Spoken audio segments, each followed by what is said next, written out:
You wanted a boring Christmas story, something cozy, something that could tuck you into sleep like warm cocoa and a fire crackling in the background.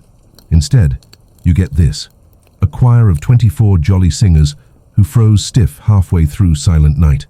Yeah, you can already tell this isn't the lullaby you asked for. But hey, before you roll your eyes and click away, remember, the faster you subscribe, the faster we can turn this cheerful disaster into a tradition.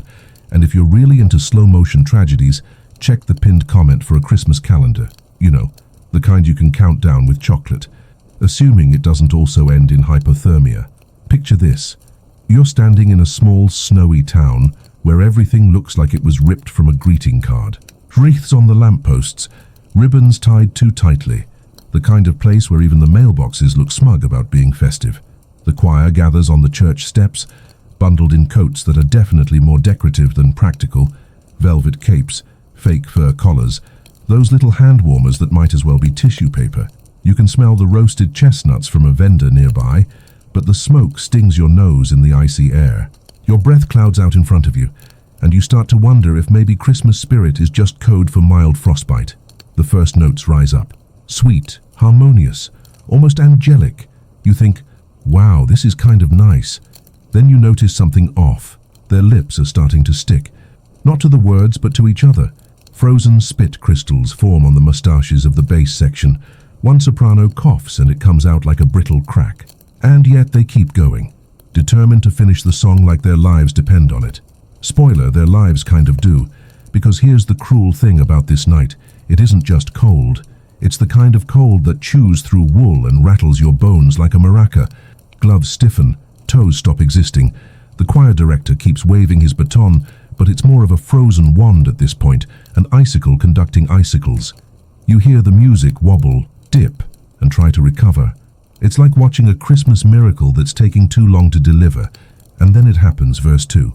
Halfway through the line, sleep in heavenly peace, one of the altos actually does. She slumps forward, cheek pressed against the hymn book, eyes closed, as if the song itself was a lullaby. The others gasp but can't stop. Their voices keep quivering out, blending with the sound of wind, rattling the stained glass windows behind them. You feel that knot in your stomach, the one that tells you you're witnessing something you shouldn't, but at the same time you can't look away. You'd think someone would call it off. You'd think a town full of supposed Christmas cheer would rush in with blankets, cocoa, maybe even a portable heater. Nope. The audience is too enchanted, too locked in by the irony of it all. One man claps like this is the best entertainment he's had in years. Kids laugh, thinking it's a bit. An old lady whispers, "What commitment?" And you? You're starting to realize this isn't going to end with a bow and applause. By verse 3, lips aren't just sticking anymore. They're splitting. You can actually hear it between the notes, the tiny cracks of skin peeling under the strain. A tenor tries to hit the high part, and instead lets out something that sounds like a popsicle shattering on pavement. The crowd chuckles. The choir director keeps going, as if sheer stubbornness can outpace the weather. You can almost hear him thinking, just one more verse, then we're legends. And in a way, he's right. The carol hangs in the air, dragged out and brittle. Every word drips with tension. You find yourself leaning forward, goosebumps crawling your arms, not from the cold, but from dread. Because you know, they're not going to make it. And the question clawing at you now is, who's going to fall first? The second alto doesn't so much fall as she tilts, like a tree giving up in slow motion. Her body creaks, and you hear the hymn book thud against the snow. It should be funny, like slapstick comedy, but it isn't. It's too quiet after, too eerie, and yet the choir doesn't stop. You're standing there, your toes curling inside your shoes, and you feel a weird sense of guilt. Because some part of you, the bored, cozy bedtime story part, wants them to finish the song. You want the closure.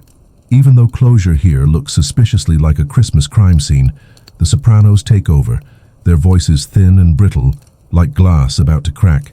They sing "Round Yon Virgin, Mother and Child," but the word child comes out garbled, because one soprano's tongue has literally frozen to the roof of her mouth. She yanks it free with a wet snap, and you swear you taste copper in your own throat just from watching. Still, applause trickles in from the crowd, little claps muffled by mittens. The director smiles, or at least his frozen face tries to. His cheeks are stiff, his teeth clamped tight, but his eyes scream, "We're still in this." The air grows heavier. Not with warmth, no. Warmth abandoned this town hours ago. What grows is silence between the notes. You start to notice it, how the pauses stretch longer, how the bass section drops out one by one, their deep notes swallowed by the snow. They don't even collapse dramatically. They just sit down, as if benches have magically appeared under them. Except the benches are piles of frost, and their eyes glaze over like ornaments no one bothered to polish. Meanwhile, the audience still refuses to intervene. You scan their faces. They look hypnotized, wrapped in scarves and smugness, as if endurance is the true meaning of Christmas. One man slurps from a thermos and mutters, "This'll be one for the history books." You want to scream, "No, this is one for the morgue." But the words lodge in your throat like icicles. And then the wind picks up, sharp, slicing, relentless. It roars through the choir, scattering sheet music into the dark like desperate white birds. The tenors chase the notes with their eyes but keep singing anyway, their lips trembling out half-memorized lines.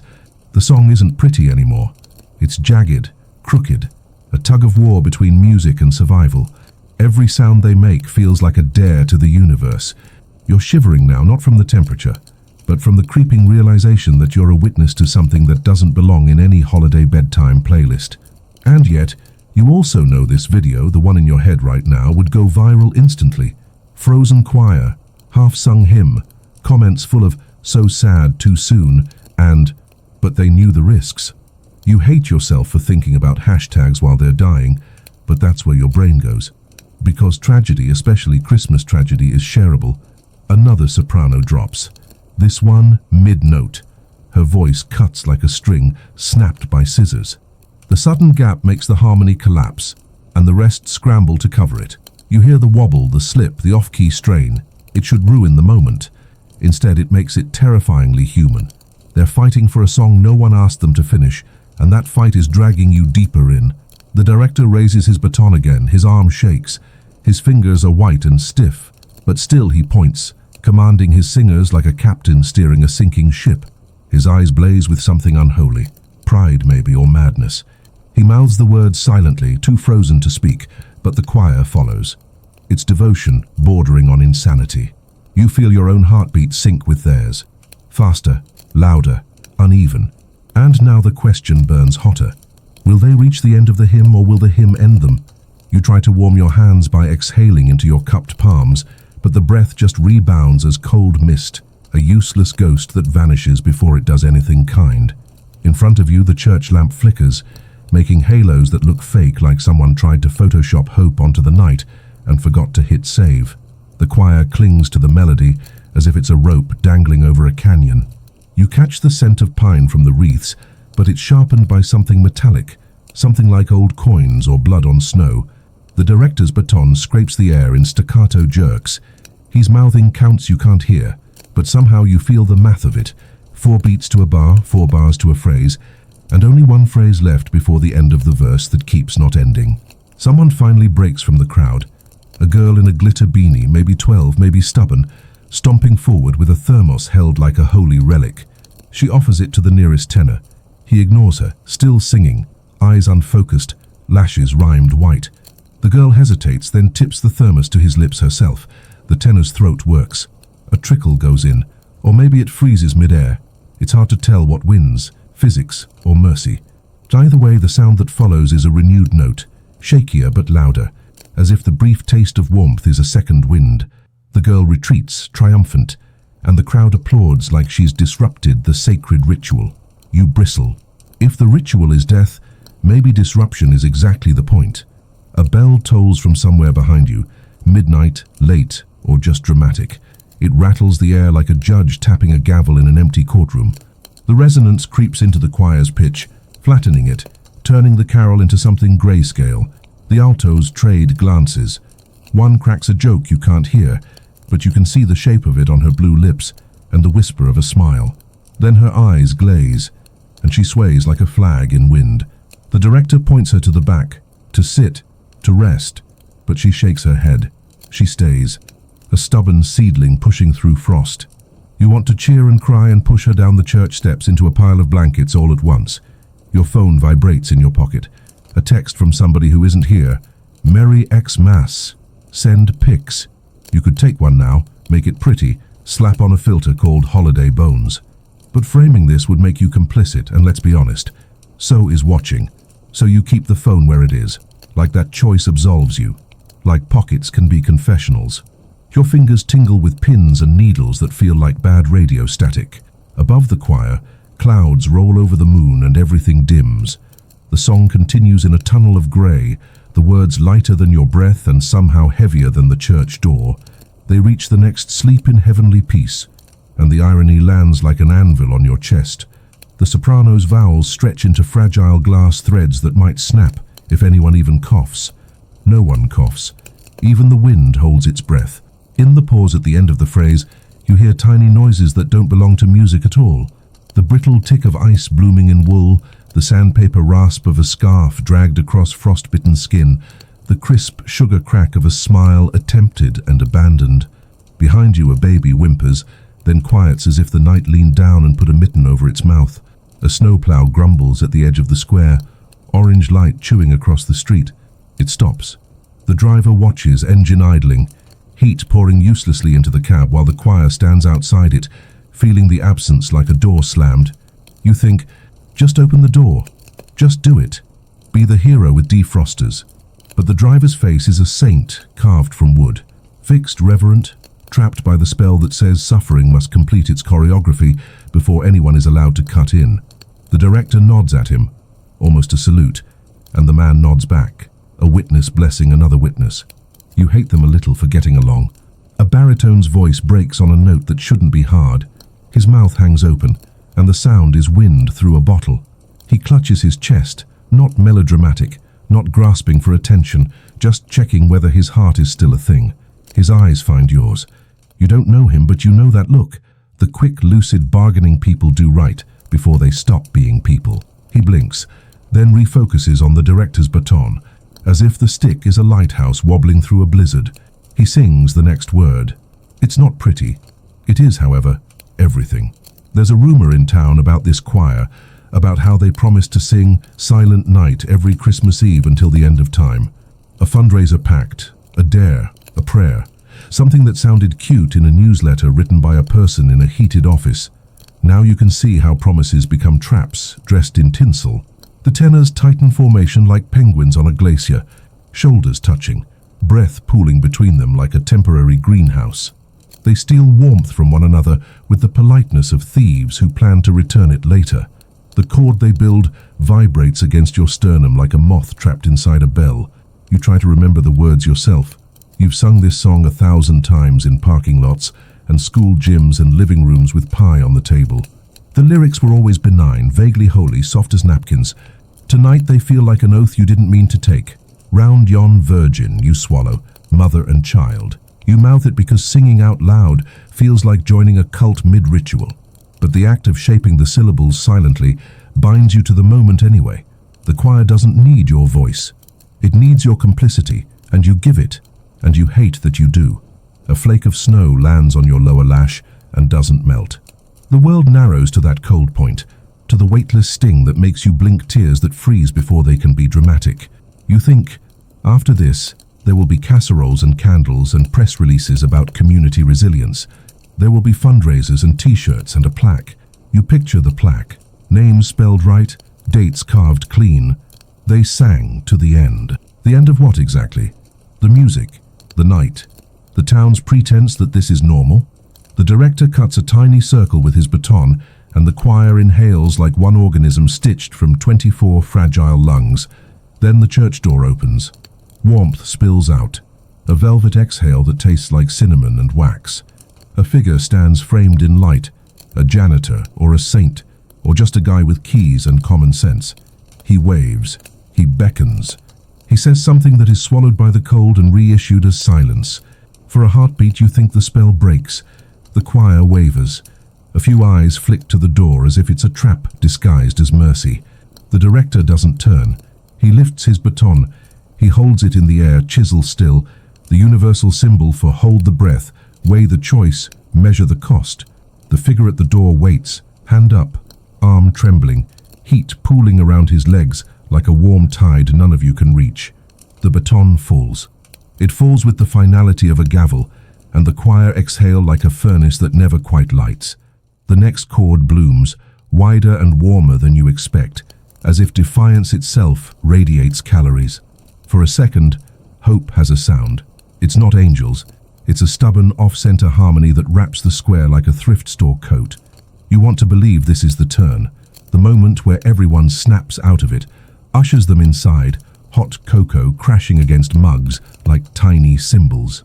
Instead, the crowd steps closer, drawn to the heat of the struggle the way moths are drawn to porch lights they don't understand. The janitor waits in the doorway, a living parenthesis around a sentence that refuses to end. You notice gloves trembling, elbows locking, shoulders hitching in micro shivers that look almost choreographed. The director's face is a map of frost, white ridges tracing cheekbones, chin, the slope of a determined frown. He's not cruel, you can tell. He's a believer. The dangerous parallel of the holidays, belief can rescue, but it can also refuse to retreat. He signals the sopranos to lay a softer line on top, like spun sugar stretched to translucence. Their mouths open. A hiss of breath coils into the air, then transforms, miraculously, ridiculously, into something that resembles sweetness. It is almost beautiful enough to forgive. Almost. Behind you, someone finally speaks with backbone. Enough, the voice says. A woman's voice edged with salt. Enough. She moves toward the steps with a stack of blankets clutched like armor. A cop intercepts her, polite, baffled, hamstrung by the unwritten law of festive spectacle. "Ma'am," he starts, and she almost spits. "Ma'am, nothing." The argument scrapes quietly at the edges of the music, moss on stone. The blankets sway in her arms, clumsy flags of rebellion. The cop hesitates, then lets her pass. Small mercies. Delayed. She lays a blanket over the alto, who keeps almost sitting, almost not. The alto doesn't break tempo, doesn't even flinch, but the color returns to a thin slice of cheek like a sunrise someone drew with a pencil. The church clock clicks. Not the bell, just the nervous inner organs of time. You can hear it, because the choir has shifted into a hush that makes even memory sound loud. Verse by verse they move forward as if crossing a frozen lake, slow, testing, ready to listen for the warning groan. You feel cracks spider across the invisible surface beneath your feet. Not ice, not water, but something conceptual. Your faith in crowds, in tradition, in the idea that adults will not reenact fairy tale curses for sport. You look from face to face, searching for the first person who will admit this isn't holy. All you get are eyes glossy with rapture or denial, which are cousins who share a scarf.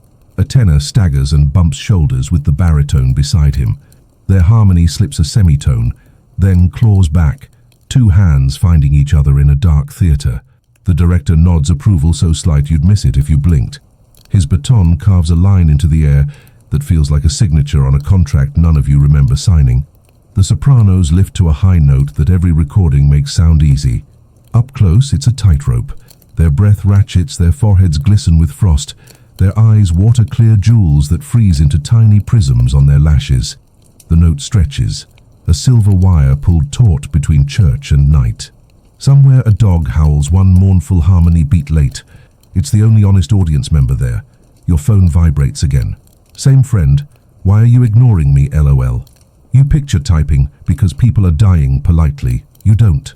Instead, you slide the phone out, point the camera at the sky, and take a photo of the blank dark. You send that. The friend replies with a heart emoji, which lands in your chest like a paper snowflake that can't melt. You stuff the phone away and promise yourself out loud that you'll do something after the song. The lie is a soft thing you wrap around your fear. The janitor in the doorway makes a decision. He steps out into the cold, carrying a red extension cord looped around his shoulder like a sash. The crowd parts. He drags the cord to a rolling heater on wheels, some leftover artifact from an autumn bazaar. A few people clap, timid and guilty, as if cheering might scare the heat away. He clicks it on. The heater coughs, whirs, then exhales a dull orange glow that licks the ankles of the nearest singers. The music swells. It's not warmth exactly. It's the idea of warmth. And sometimes ideas are enough to pull you 3 inches from an edge you didn't mean to find. The director nods once, deep gratitude crammed into a neck movement. He signals the final verse, the one that always begged for candlelight and soft focus. The choir inhale as one, and the square inhales with them. The first word lands silent, not a whisper but a vow.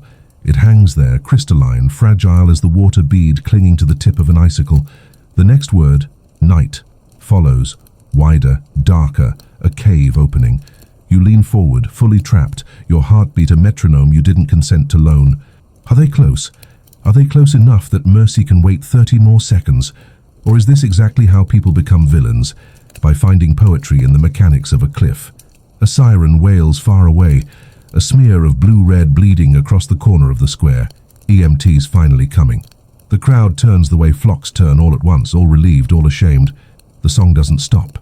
The siren dopplers into a lower moan, then cuts. Then you hear boots and clipped commands and the sharp unwrapping of something sterile. The director raises his baton higher, as if asking the universe for 30 uninterrupted seconds of art to justify the carnage. The EMTs pause out of respect or calculation. It's hard to tell which, and you hate that the line between those is thin enough to floss with. You listen for the click of completion, the clean cadence that means the promise is fulfilled, and everyone can drop the act and live. The choir leans into the closing phrase, voices trembling like arrows mid-flight. The heater purrs. The door spills warmth. The blankets drape. The town holds. The last chord gathers momentum like a sled at the brink of a hill, and you whisper the word that always comes last, a word that should taste like sugar, and instead tastes like iron. Peace. It is both a wish and a dare. It is both mercy and surrender. It is both the end of the song and the beginning of the bill. The chord begins to resolve. Then someone knocks over the heater. The heater tips like a drunk soldier, wheels skidding, cord snapping taut against the outlet. The orange glow flickers, then flares. For a second, you think it's going to explode, and a twisted part of you almost wants it to, because if fire joins this story, at least warmth will finally mean something. Instead, the heater lands belly up in the snow with a hiss, coils glowing like the last ember in a dying fireplace. Steam rises, thin and mocking. The choir doesn't pause. They don't even look down. They're too deep in the spell, locked into finishing the cadence that's been gnawing at their throats for what feels like centuries. The EMTs rush forward, boots chewing the snow, arms full of blankets, oxygen tanks, the whole toolbox of modern salvation. But they stop again, halted by the weight of the cord still unraveling into the night. It's as if even they, trained to rush, trained to break the moment, can't quite interrupt. You realize the choir isn't just singing. They're holding everyone hostage with the fragile beauty of the unfinished. And you? You're hostage too, because your chest tightens every time the note wavers, and your body refuses to let you walk away until the phrase lands. The alto with the blanket draped over her shoulders sways harder now. She looks like a puppet with strings cut halfway. You think she's about to collapse, but somehow her mouth keeps moving. Sound keeps leaking out, a threadbare trickle of melody clinging to the edge of collapse. It's ugly, it's raw, and it's more human than anything you've ever heard in December. Her eyes roll back slightly, catching the lamplight, and for a second she looks carved from frost. Then she jerks forward, corrects herself, and finishes the line. The crowd exhales as one organism, as if holding collective breath was a secret part of the ritual. Behind you, a man mutters, "This'll make the papers." He sounds proud, like he's fathering the story himself. Another voice replies, "The live stream already hit 2,000 views."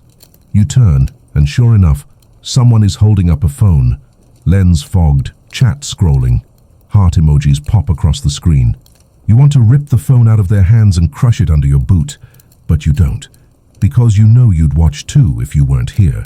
This is how monsters multiply, politely, digitally, with good lighting. The director slashes his baton down, a command for the final measure. His wrist is stiff, his hand a claw, but the motion is unmistakable. Now or never. The tenors tighten their jaws. The sopranos open their mouths wide enough for you to see tongues stiff like frozen fruit, and the basses groan low as if the earth itself is joining in. The sound climbs, lifts, strains. It's too much, too heavy, too fragile, like glassware stacked too high on a flimsy shelf. The air vibrates against your eardrums like it wants to burrow into your skull and stay there. You wonder if this is what people mean when they say transcendence. The EMT nearest the steps makes a choice. He lunges forward, blanket stretched wide like a net. He catches the baritone mid-sway, folding him into fabric, muffling his voice until it's only a hum. The crowd gasps. The cord buckles.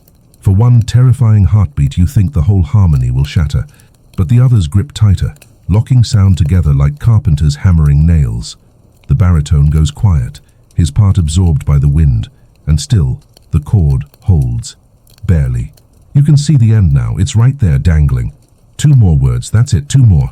The director's baton shakes like a candle in storm.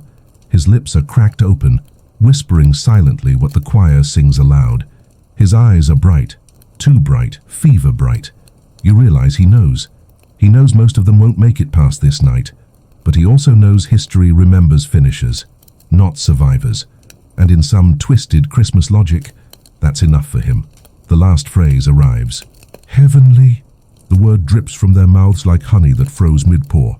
The sopranos' voices wobble, nearly collapse, but the altos push from below, scaffolding the sound with whatever life remains in them. The tenors close their eyes, jaws clenched, veins standing out on their necks. Peace. The final word hangs, vibrating, splitting, fracturing into overtones. It spreads into the square like smoke, into the sky like prayer, into your bones like frost.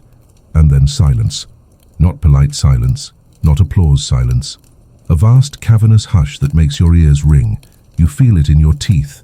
The choir stands frozen, literally frozen, mouths open, eyes blank, bodies locked mid-performance. A few collapse immediately, knees folding like paper straws. Others remain upright, statues carved from song and cold. The director lowers his baton with a grace that feels rehearsed. He bows. His body follows the arc of surrender, and he sinks into the snow as though the earth has been waiting for him. The crowd erupts. Applause, cheers, whistles. Someone yells, "Encore!" and actually laughs. The EMTs explode into motion, blankets whipping, heaters dragged upright, stretchers unfolded like origami designed for panic. But the sound of clapping still dominates, louder than the cries, louder than the sirens spinning back into gear. The audience celebrates what they think they've witnessed. Art. You stand there, stomach lurching, because you know what you actually saw. Sacrifice dressed up as entertainment. And worse, you clapped too. Your palms sting. You don't remember raising them, don't remember striking them together, but you did. And now the sting of it feels like guilt branded onto your skin. You look at your hands and wonder if they'll ever be clean again. Around you the cheers fade as reality slithers back in. The moans, the collapsed bodies, the chaos of triage. And at the center of it all, the echo of the song still hangs in the air, faint and eternal, refusing to let the night end quietly. That's when you notice something strange. The choir director's baton, fallen, half buried in snow, glows faintly in the lamplight, as though it's not just wood, but something more. You blink. The glow remains. And with it, a question forms in your head, cold and sharp as an icicle. What if the song isn't finished after all? You step toward the fallen baton because glowing wood is either a miracle or a malfunction, and you're willing to take either if it explains the taste of iron sitting behind your tongue. Snow powders its length, and yet the light pulses through like a heartbeat trapped in a stick lost by some indecisive wizard. When you touch it, a fizz climbs your fingers. The same static you get from peeling off a sweater in a carpeted hallway, only colder, wiser, hungrier. You yank your hand back and the pulse quickens, as if the baton is offended that you flinched. Around you, EMTs triage bodies with the brisk tenderness of people who cry only after paperwork. The audience has split into 2 species, helpers with purposeful hands and narrators feeding their phones like sacrificial fires. You crouch, pick up the baton, and the choir exhales, no, the square exhales, the temperature tilting half a degree warmer, barely noticeable, like the memory of soup. Someone whispers, "Put that down," but your fingers won't obey. They've decided wood can be destiny. You lift the baton and the remaining singers, those not yet cocooned in wool and oxygen, tip their chins up as if a magnet has found their bones. You don't mean to move, but your wrist remembers a pattern that was never yours. Downbeat sweep cut the alphabet of command carved into the air. Sound answers. Not song exactly, more like the residue of song, a ghost tone that threads the empty harmony the way frost threads a pane. It climbs your arm, a cool ribbon pulling you forward, and you realize the baton isn't glowing because of heat. It's glowing because 24 promises are still burning on it. A promise is a wick. You swallow the idea and it clinks down your throat like chipped ice. To test the madness, you flick the baton in a tiny arc, the most polite suggestion of a cue. The nearest tenor, wrapped in oxygen tubing like winter ivy, opens his mouth and a thread of pitch slides out, thin as dental floss but unmistakably the right note. Across the steps, a soprano half buried in blankets finds the harmony, not with strength, but with accuracy cruel enough to hurt. What are you doing exactly? Resuscitating a carol, apparently. The EMT nearest you squints, measuring ethics against acoustics. He says, "Sir?" And you say, "Not now." And wow, you hate yourself for how natural that sounded. But the baton tugs your wrist again, subtle, stubborn, the way a dog insists on one more block. You feel ridiculous and powerful, a tyrant of snow, an understudy promoted by catastrophe. The remaining singers steady, a scarecrow line reinforced with broom handles and spite. A new verse crawls into the air, not Silent Night, not any hymn you know, but something that smells like cedar and old paper, like hymnals kept in a locked drawer. The lyrics are implied rather than said, the way grief implies names without speaking them. People go still, phones lower as if gravity spiked, comment sections strangled by a silence even algorithms respect. The janitor, hero of cords and heaters, removes his cap and crosses himself in the wrong direction, but sincerity forgives geometry. You realize the town has always loved the choir because they turned winter into a story where endurance wins. Tonight the story demands a new ending, and the baton wants to write it using your wrist. You let it. Downbeat. Breath. The tone thickens. Not volume. Density, as if sound decided to be a blanket at last. The alto, who almost left the world earlier, opens her eyes and actually smiles, small and feral. She mouths, "Thank you," and keeps singing without making a sound you can hear. Maybe hearing is overrated. Maybe the point is the shape of the attempt. You conduct and the choir follows and the crowd leans and the night loosens its jaw half an inch. Heat doesn't erupt, but something warmer than despair curls around your ankles. You consider, briefly, the possibility that finishing Silent Night cracked something sacred, and the only way out is more music. The EMT taps your shoulder again, gentler, like a metronome requesting custody. You nod, which is not permission, so much as acknowledgement that reality is waiting in the lobby with its arms crossed. He moves past you to the nearest collapsed bass, and the bass's chest rises harder, as if the air agreed to be hired back part-time. The baton warms, or your hand numbs, or both. Distinctions feel like summer problems. You point to the doorway, the light, the heater resurrected and supervised, the path to survival that art keeps eclipsing. The singers nod mid-silence, understanding instructions delivered by breath alone. One step, then another, choreography for the newly thawed. The crowd parts reluctantly, like pages stuck together by spilled cocoa. You feel giddy, terrified, complicit, absolved. The baton hums. The door yawns wider, and the janitor beckons faster, and the first soprano's boot hits the threshold, and then every light in the church goes out. The square inhales its own shadow. The heater dies, the siren dies, the lamp fizzles, and the dark arrives in one clean, merciless piece. You stand at the hinge between inside and outside, holding a glowing stick that now glows brighter. The only candle left, which is absurd because it's not a candle, it's guilt with a handle. Somewhere beyond the church the wind answers with a long, low vowel, as if the night itself has decided to sing back. The baton pulls your arm toward the darkness. Not into the church, not toward help, but down the steps, across the square, into the frost-sharp street where the choir first gathered earlier, before promises hardened. You realize the song wants a coda, and codas rarely happen indoors. You turn, you beckon, you step into the dark with the choir stitched behind you like constellations learning to walk. A snowflake lands on the baton and hisses. The hiss lingers longer than it should, like the snowflake had secrets it refused to surrender quietly. You tighten your grip on the baton, and it pulses in reply, a lighthouse blinking from your palm. The square is no longer a square. It's a stage made of shadows, every edge blurred, every lamp extinguished. as though someone yanked the cord on reality. Behind you, the choir drags their feet, boots scraping snow into hesitant rhythms. They're half dead, half alive, stitched together by willpower and whatever bargain the baton struck when it slipped into your hand. You glance back. Their faces gleam faint in the baton's glow. Hollow cheeks, cracked lips, eyes glazed, but fixed on you. They look less like singers now and more like pilgrims following a relic, which makes you either a prophet or a fool. Probably both. The crowd doesn't follow. They stand frozen, ironic, yes, stuck in a silence that no longer feels reverent but terrified. Phones hang limp at their sides, feeds abandoned mid-comment. Someone whispers, "What now?" But the words collapse before reaching you. The EMTs hover on the edge, torn between duty and dread, their blankets useless without light. Even the janitor, hero of heaters, stays in the church doorway clutching his cap like a talisman, unwilling to step into a dark rewritten by something older than electricity. You realize you've been nominated without ceremony. The town has decided, if anything is going to lead these singers out of damnation, it's going to be you.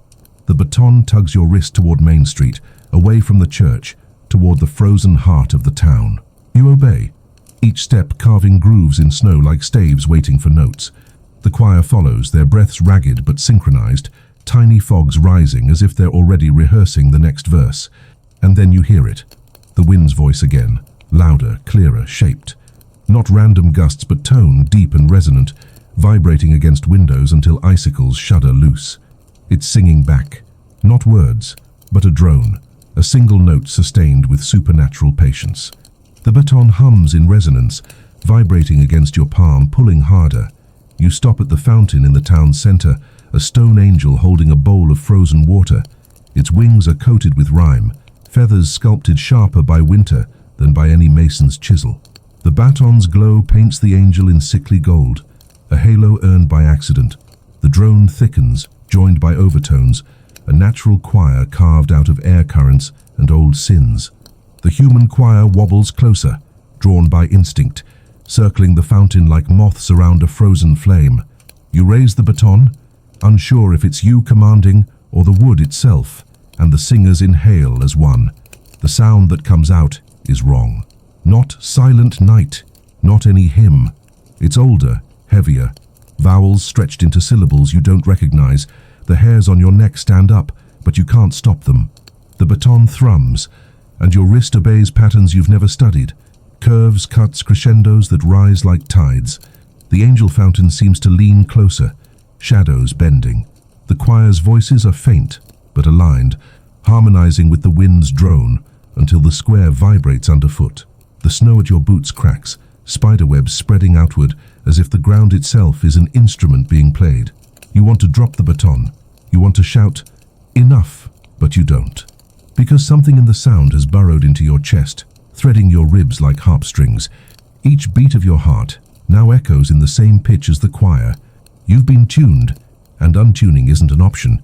You notice the townsfolk stepping back, pressing into storefronts, trying to make themselves smaller. The EMTs lower their blankets. The janitor kneels in the doorway. Even the live streamers, bold parasites, shut their apps in unspoken fear of broadcasting something not meant for human scrolls. The choir grows louder, though their lungs should be spent. Their voices cut clean through the night, slicing snowflakes mid-air, burning condensation off their lips. Their faces change. Not youthful, not older, just stripped of time entirely. Masks of devotion. Eyes glassy marbles that reflect nothing. The baton lifts your arm higher, and the drone of the wind rises to meet it. Harmony folding over harmony until the air tastes metallic. You gag on it, your tongue tingling like you've licked a battery. The fountain angel cracks, ice snapping from its wings, stone groaning like bones. One soprano falls forward, face first into the snow, and the sound doesn't break. Her voice continues, disembodied, threading itself into the harmony, as if her body was a faulty speaker that the music has outgrown. You stumble back, baton shaking, but the choir keeps circling, voices pouring out of mouths both living and still. You wonder if you've woken something that was supposed to stay sleeping. You wonder if the pact to sing until the end of time wasn't metaphorical after all. The baton pulses harder now, your palm burning with cold light.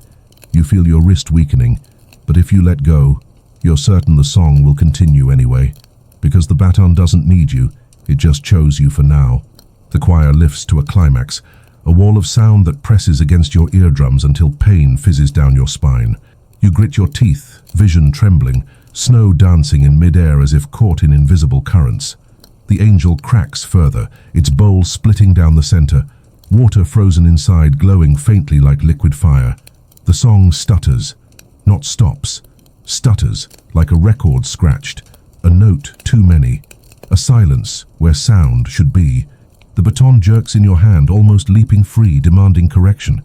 You slash it sideways, desperate, and the choir obeys instantly, sound slamming back into place, harmony restored.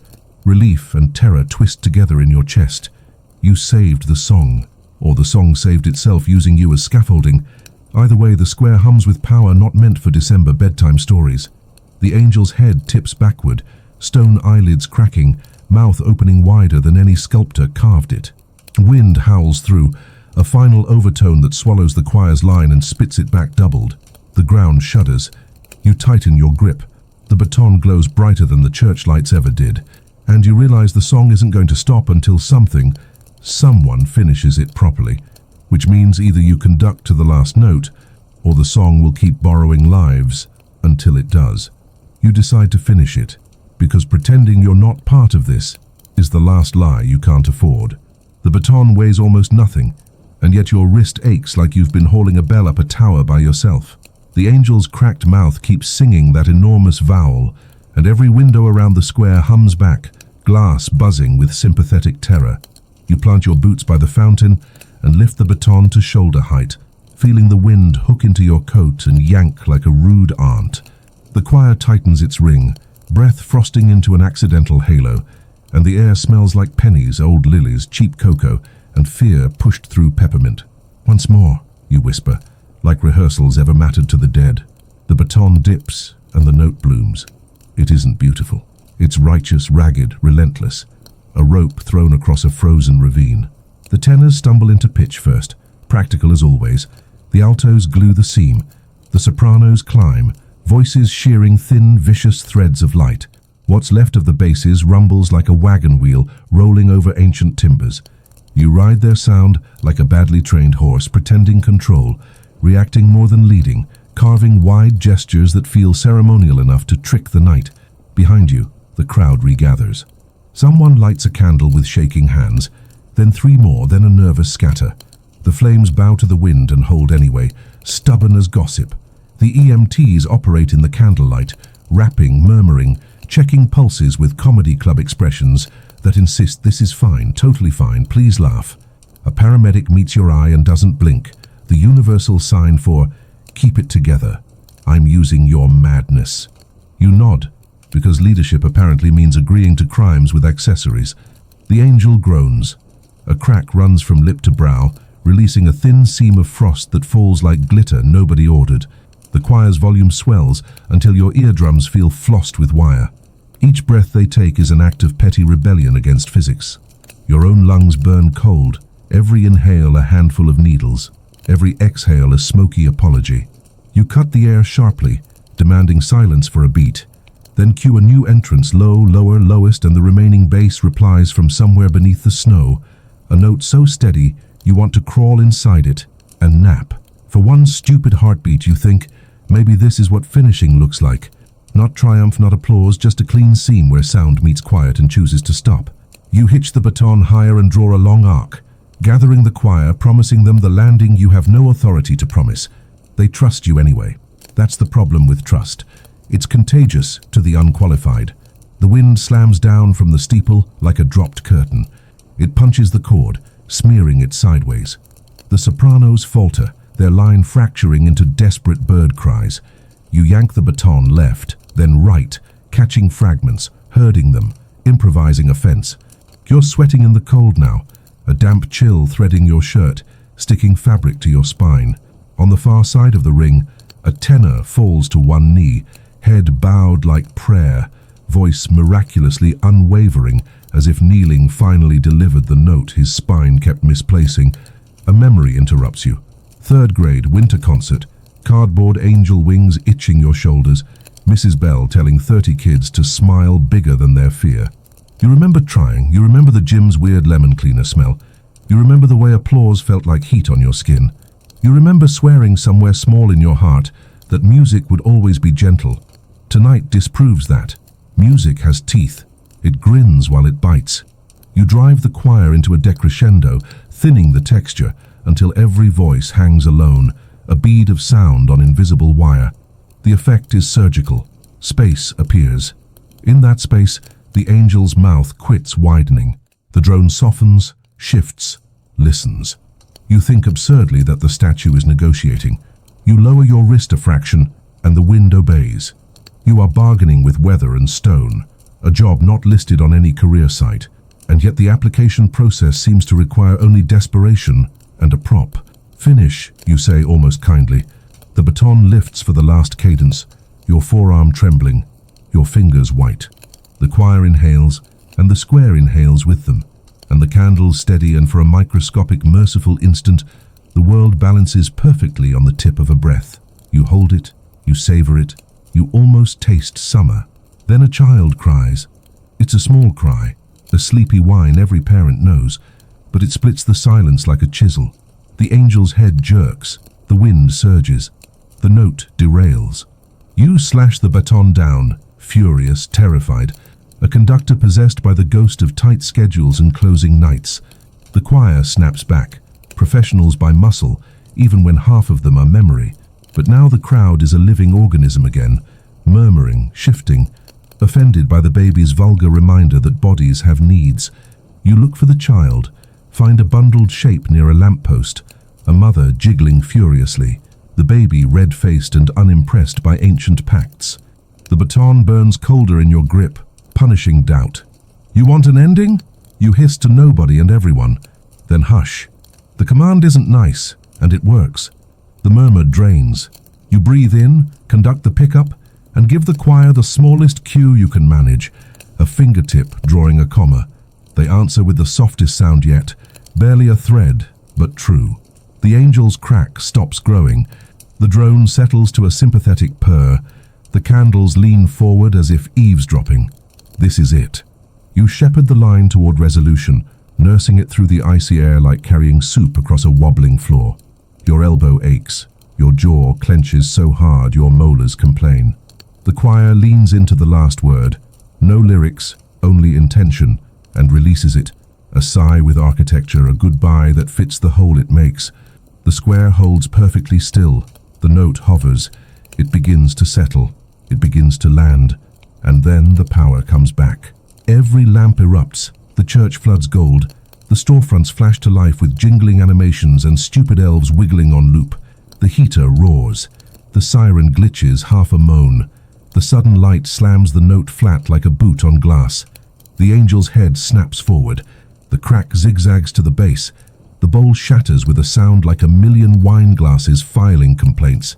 Frozen water bursts outward in glittering shards that don't fall. They hang suspended. A chandelier exploded mid-air and refusing gravity. The baton blazes in your fist, angry star, and the choir staggers, every voice flaring, then choking.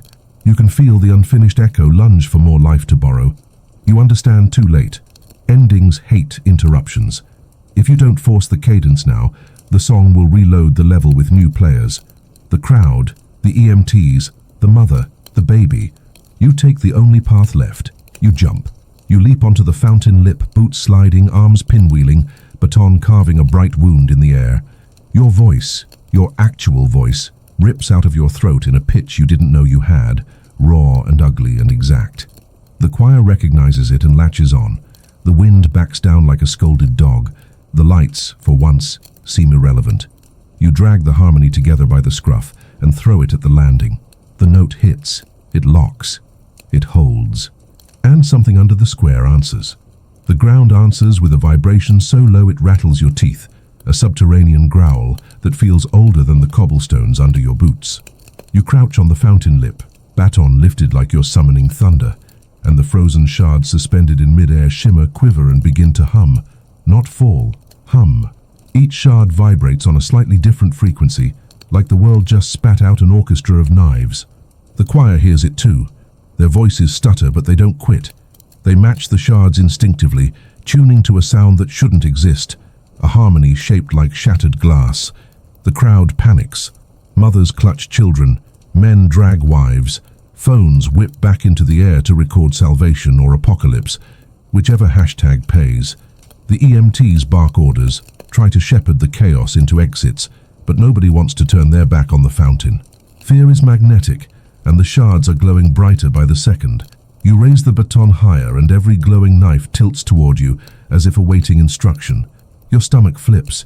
You have no idea what you're conducting anymore. Music, storm, architecture, death. But the baton thinks you do, and the baton's opinion currently matters more than yours.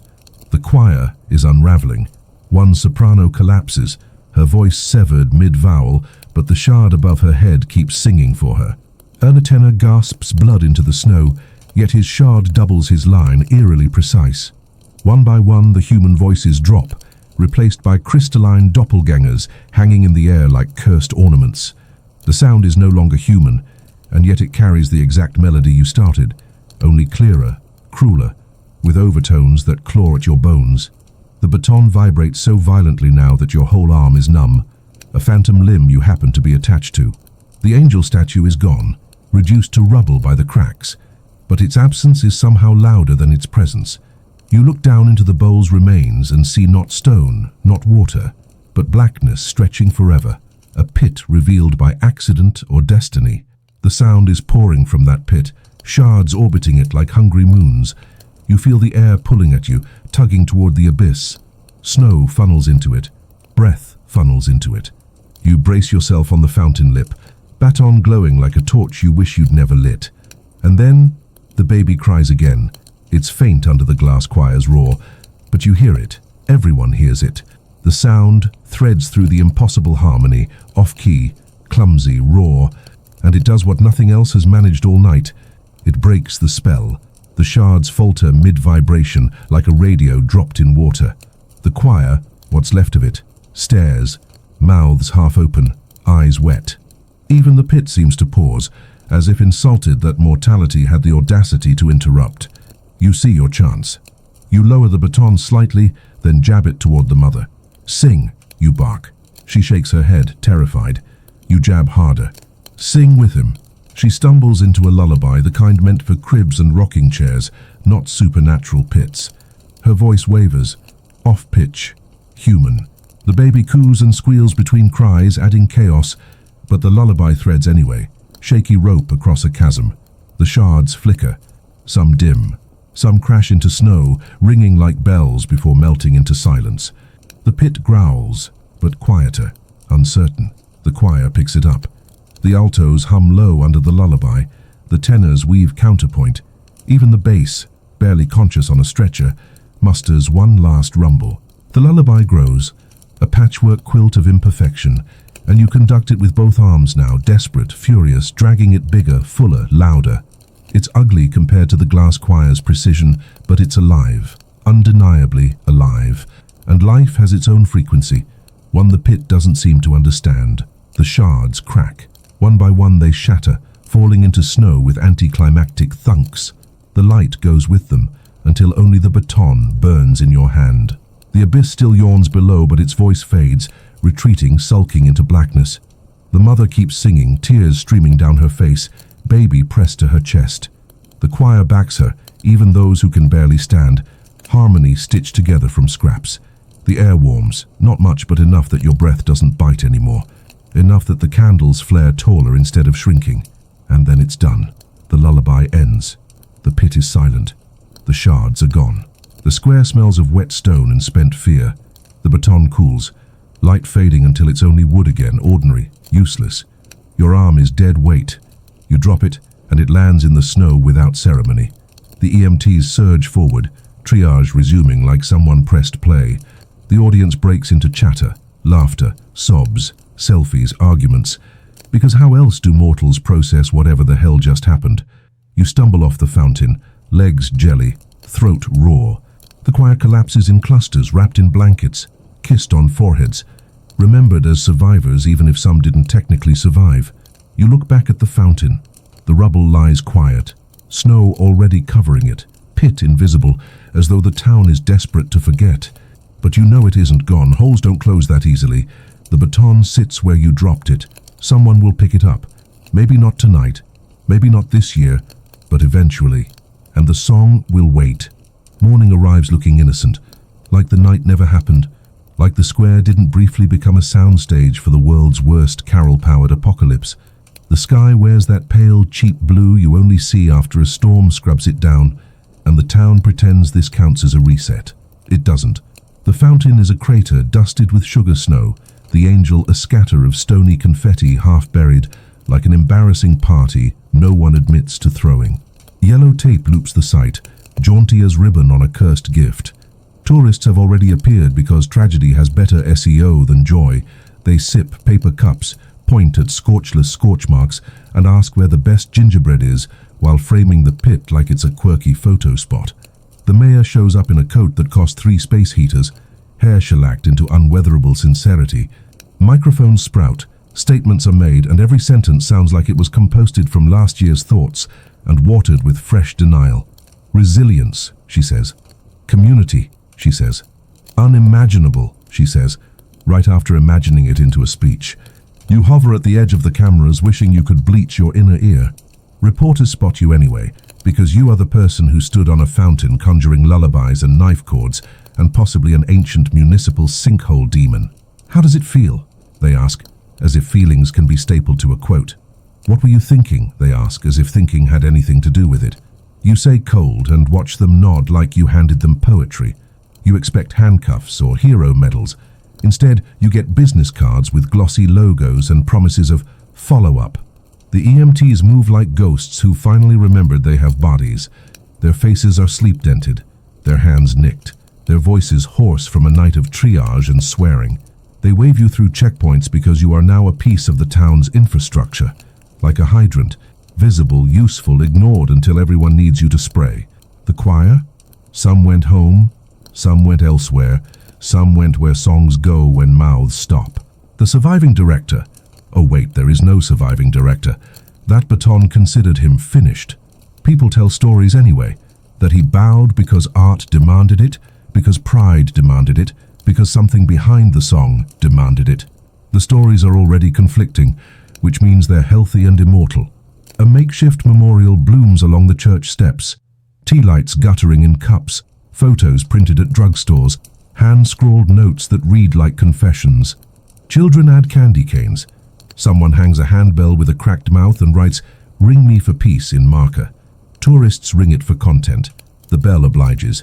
Your own sleep tries to stage a coup. Every time you blink too long, you feel the baton pulsing again, the shards tuning themselves to the part of your skeleton that vibrates when you lie. You shake it off with coffee that tastes like burnt ideas, wander into the church hoping for quiet, and find a committee. Of course there's a committee. They wear lanyards that say Friends of the Choir, Historical Society, Moms for Music, Keep Christmas Normal, and your favorite, Incident Task Force, which implies optimism about incidents being finite and force being adequate. They're sweet and square and sharp all at once. They want your recollection, your opinion, your consent, your brand. They want to keep the tradition while making sure it never happens again, which is exactly the kind of logic that ruins towns. We'll do a vigil, a woman says, eyes sparking like a plug half out of the wall. Not tonight, says a man who looks like a brisk walk in khakis. Tonight, says the room, because grief prefers the present tense. Someone asks about the crater.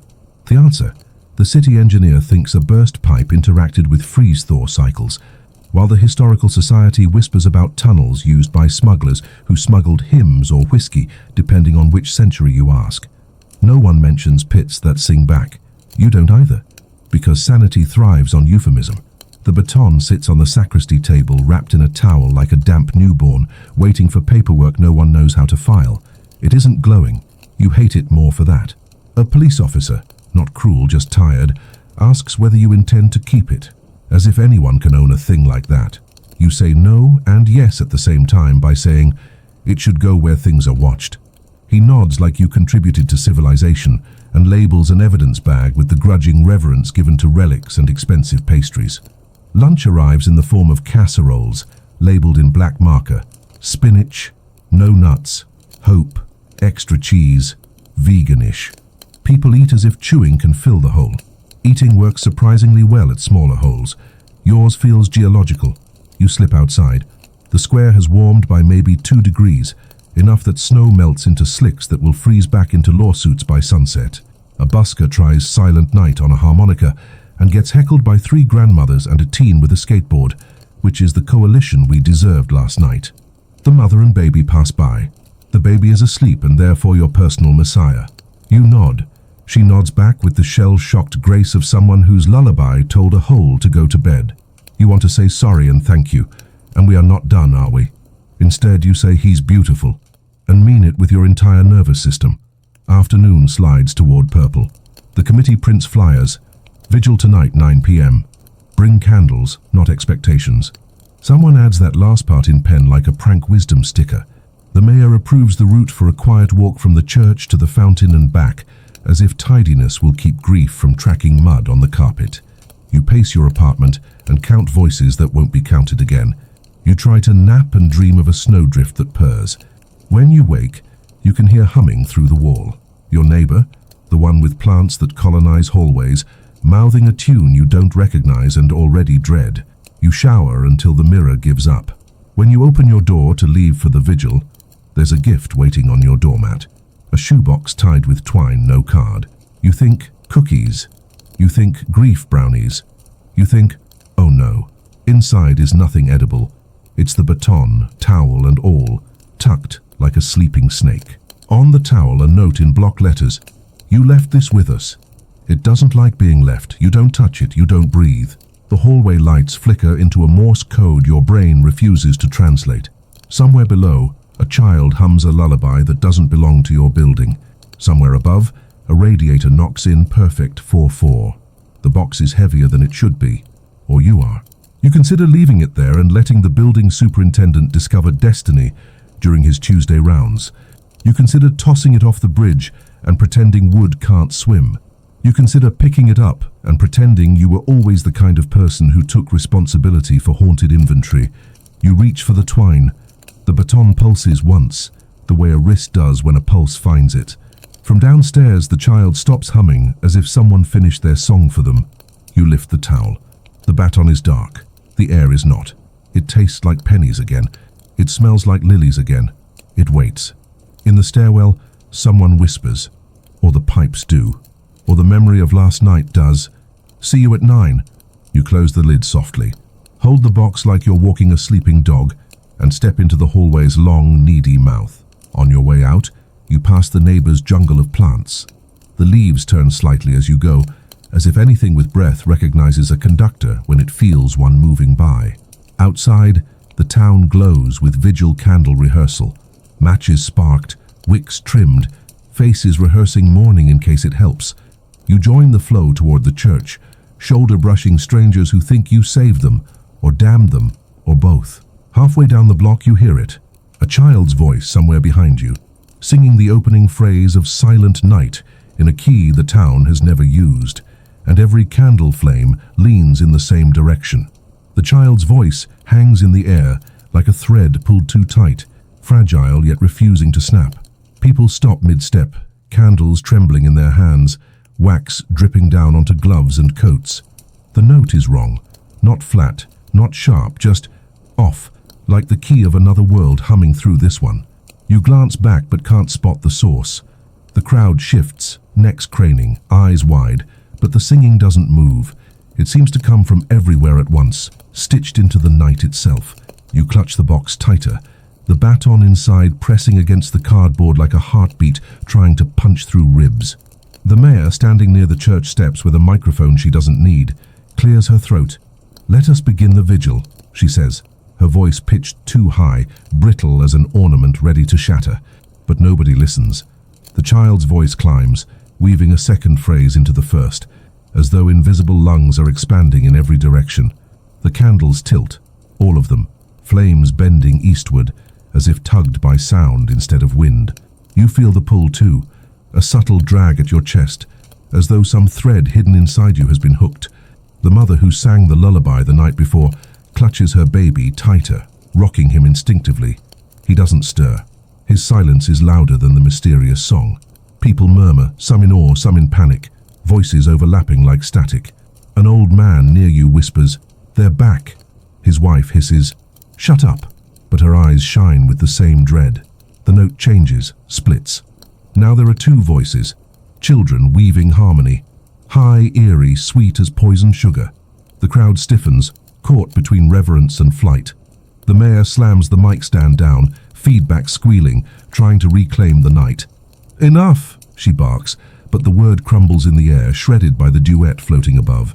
You realize the sound is circling, tightening, drawing everyone toward the square like moths funneled into a lamp.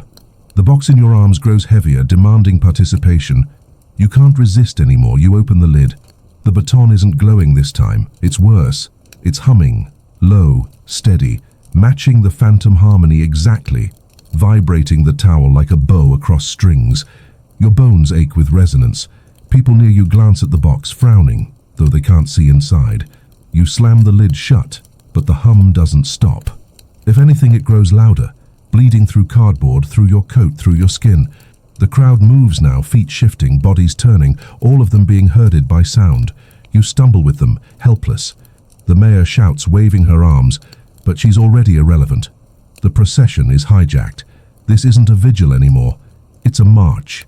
Candles sway, dripping trails of wax that map the path as everyone shuffles back toward the square, toward the broken fountain.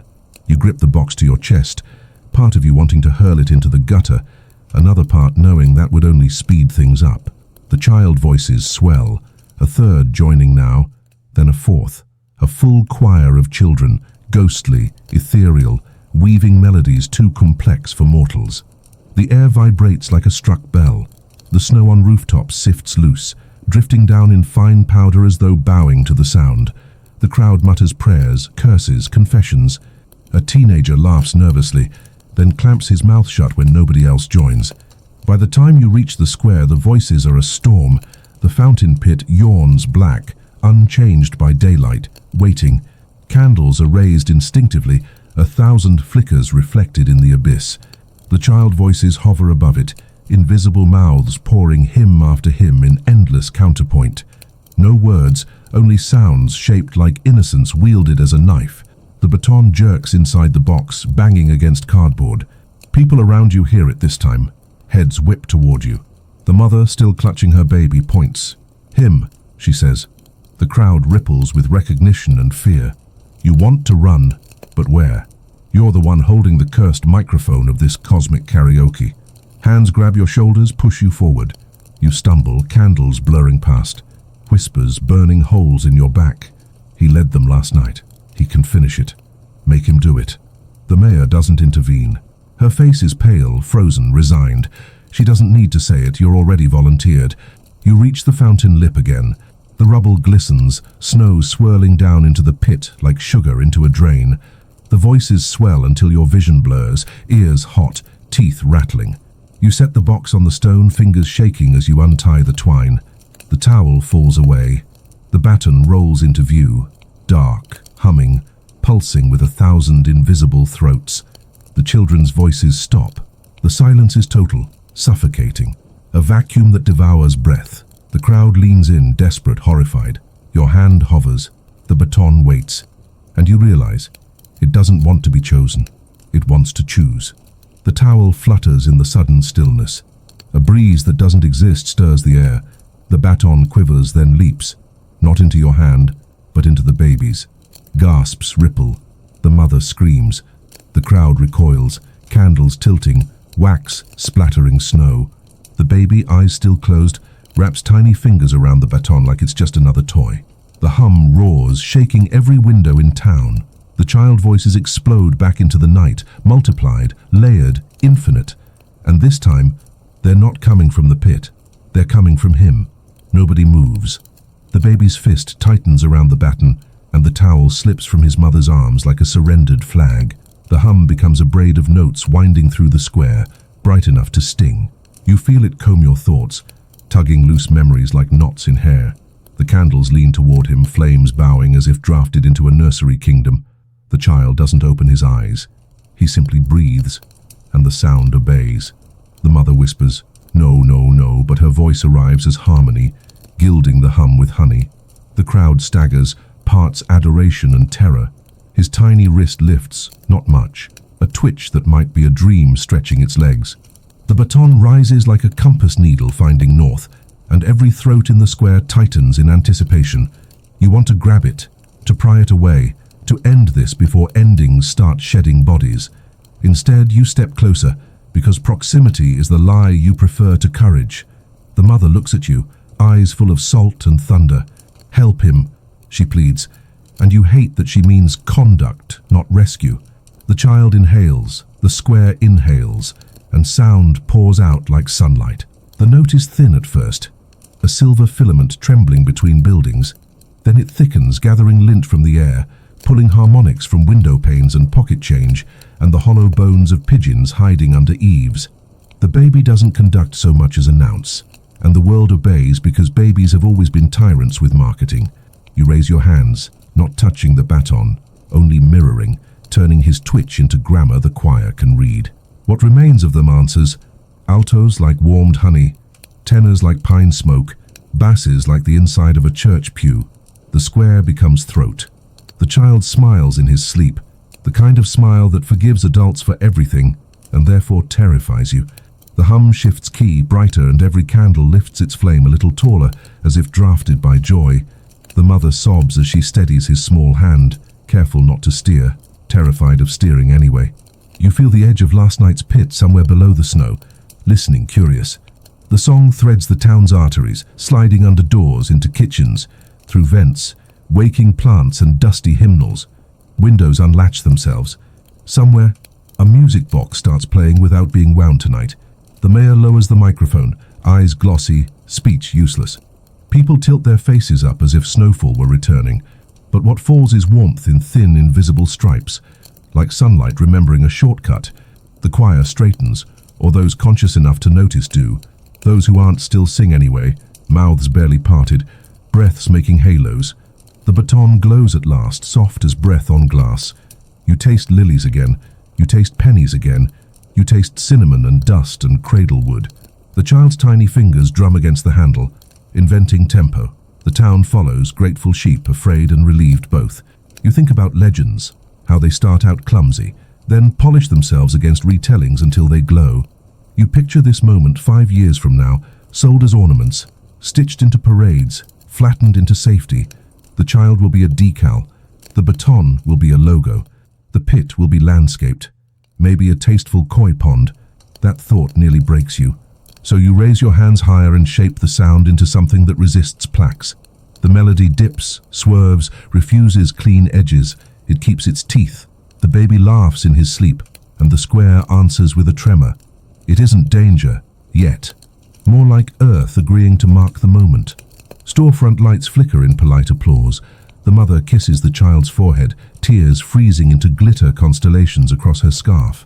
You remember the lullaby that saved the town last night, and weave its bones into the new song, a secret spine only parents will notice later. Eyes close, shoulders drop. People breathe for the first time since the microphones arrived. Even the mayor surrenders, holding her candle high like everybody else. The choir, what's left, leans their weight into the chord, and you can feel the town's pulse sinking at last.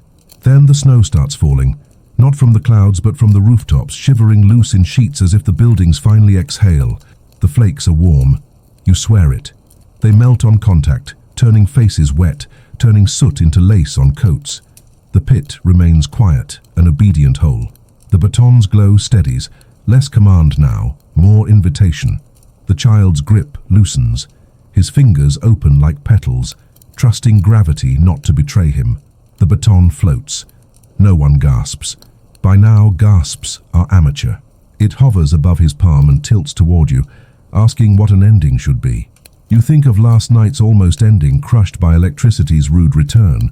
You think of shards suspended like choices. You think of the director bowing because he believed the story needed a body to underline it. Not tonight. Tonight, the period will be ink, not blood. You raise your hands and shape a cadence that lands soft, that gives back breath instead of stealing it. The choir follows. The town follows. The mother closes her eyes and kisses her son's hair again. The baton dips, writes a small circle in the air, and everything, not just sound, holds perfectly still to listen down. The cadence falls like a blanket pulled over an argument. The note settles, sighs, and disappears without echo. No shattering, no pit answering, no glass finding throats. Just quiet, deep, and correct. Candles steady. People sob like air finally weighed enough to lean on. The baton drops into your hand as if returning a borrowed name. The baby opens his eyes, blinks, and yawns, unimpressed with destiny. Somewhere, a clock begins again. Somewhere else, a radiator stops counting. The mayor whispers, "Thank you" to nobody. You look at the crater and think, maybe finally we've taught the song to sleep. The town doesn't sleep. Sleep implies trust. And after 2 nights of music cracking open stone and sky, nobody's that reckless. Instead, the town lingers, hushed, swollen-eyed, smelling of wax and wool, waiting for the next note that never comes. Candles gutter down to puddles. People shuffle home in pairs and clumps, murmuring the way you do after funerals, half afraid of waking the dead. The square empties but refuses to feel empty. Silence here now has a posture, upright and suspicious. You stand by the crater with the baton in your hand, watching your own breath coil away like smoke, unwilling to leave first in case that counts as betrayal. The mother presses the baby to her chest, rocking him slow, every step reluctant. The baby sighs, already forgetting. You envy that. She meets your eyes, raw gratitude welded to accusation. "It isn't over," she says softly. You nod, because lying would snap your teeth. "I know." She disappears into the crowd, swallowed by coats, by night, by the machinery of survival. The baton pulses once in your palm, lazy, like a heartbeat half asleep, but ready to sprint. The mayor approaches, scarf stiff with frost, expression tightened into statesmanship. "We'll say it was the cold," she murmurs, voice sharp enough to cut candles. "Exposure, exhaustion, shock. We'll call last night and tonight vigils of remembrance." People like words like that. They buy calendars with words like that. You almost laugh, almost. Instead, you lift the baton. And this? She flinches, glances at it like it might lunge. Evidence, or symbol, or liability. Her breath smokes. It cannot stay with you. You want to agree. You want to hand it over like a cursed receipt. But your fingers don't unclench. "It already has me," you say, and the mayor blanches because she knows exactly what you mean and refuses to admit it. She folds her hands, nods once, and retreats to the safety of committee members, waiting like vultures disguised as volunteers. Their clipboards look like weapons. Their pens drip judgment. You laugh this time, sharp, bitter, swallowed by the crater's patient mouth. Back home, you set the baton on your kitchen table like a centerpiece nobody asked for. The apartment hums with it, radiator clanking in rhythm, fridge muttering in harmony. You try to drown it with the TV, but the sitcom laugh track arrives on key. You switch to radio. Same problem. The static bends into chords that match your pulse. You slam it off. Silence blooms. The baton purrs. You pour whiskey into a chipped mug. Gulp. Cough. The whiskey doesn't burn enough.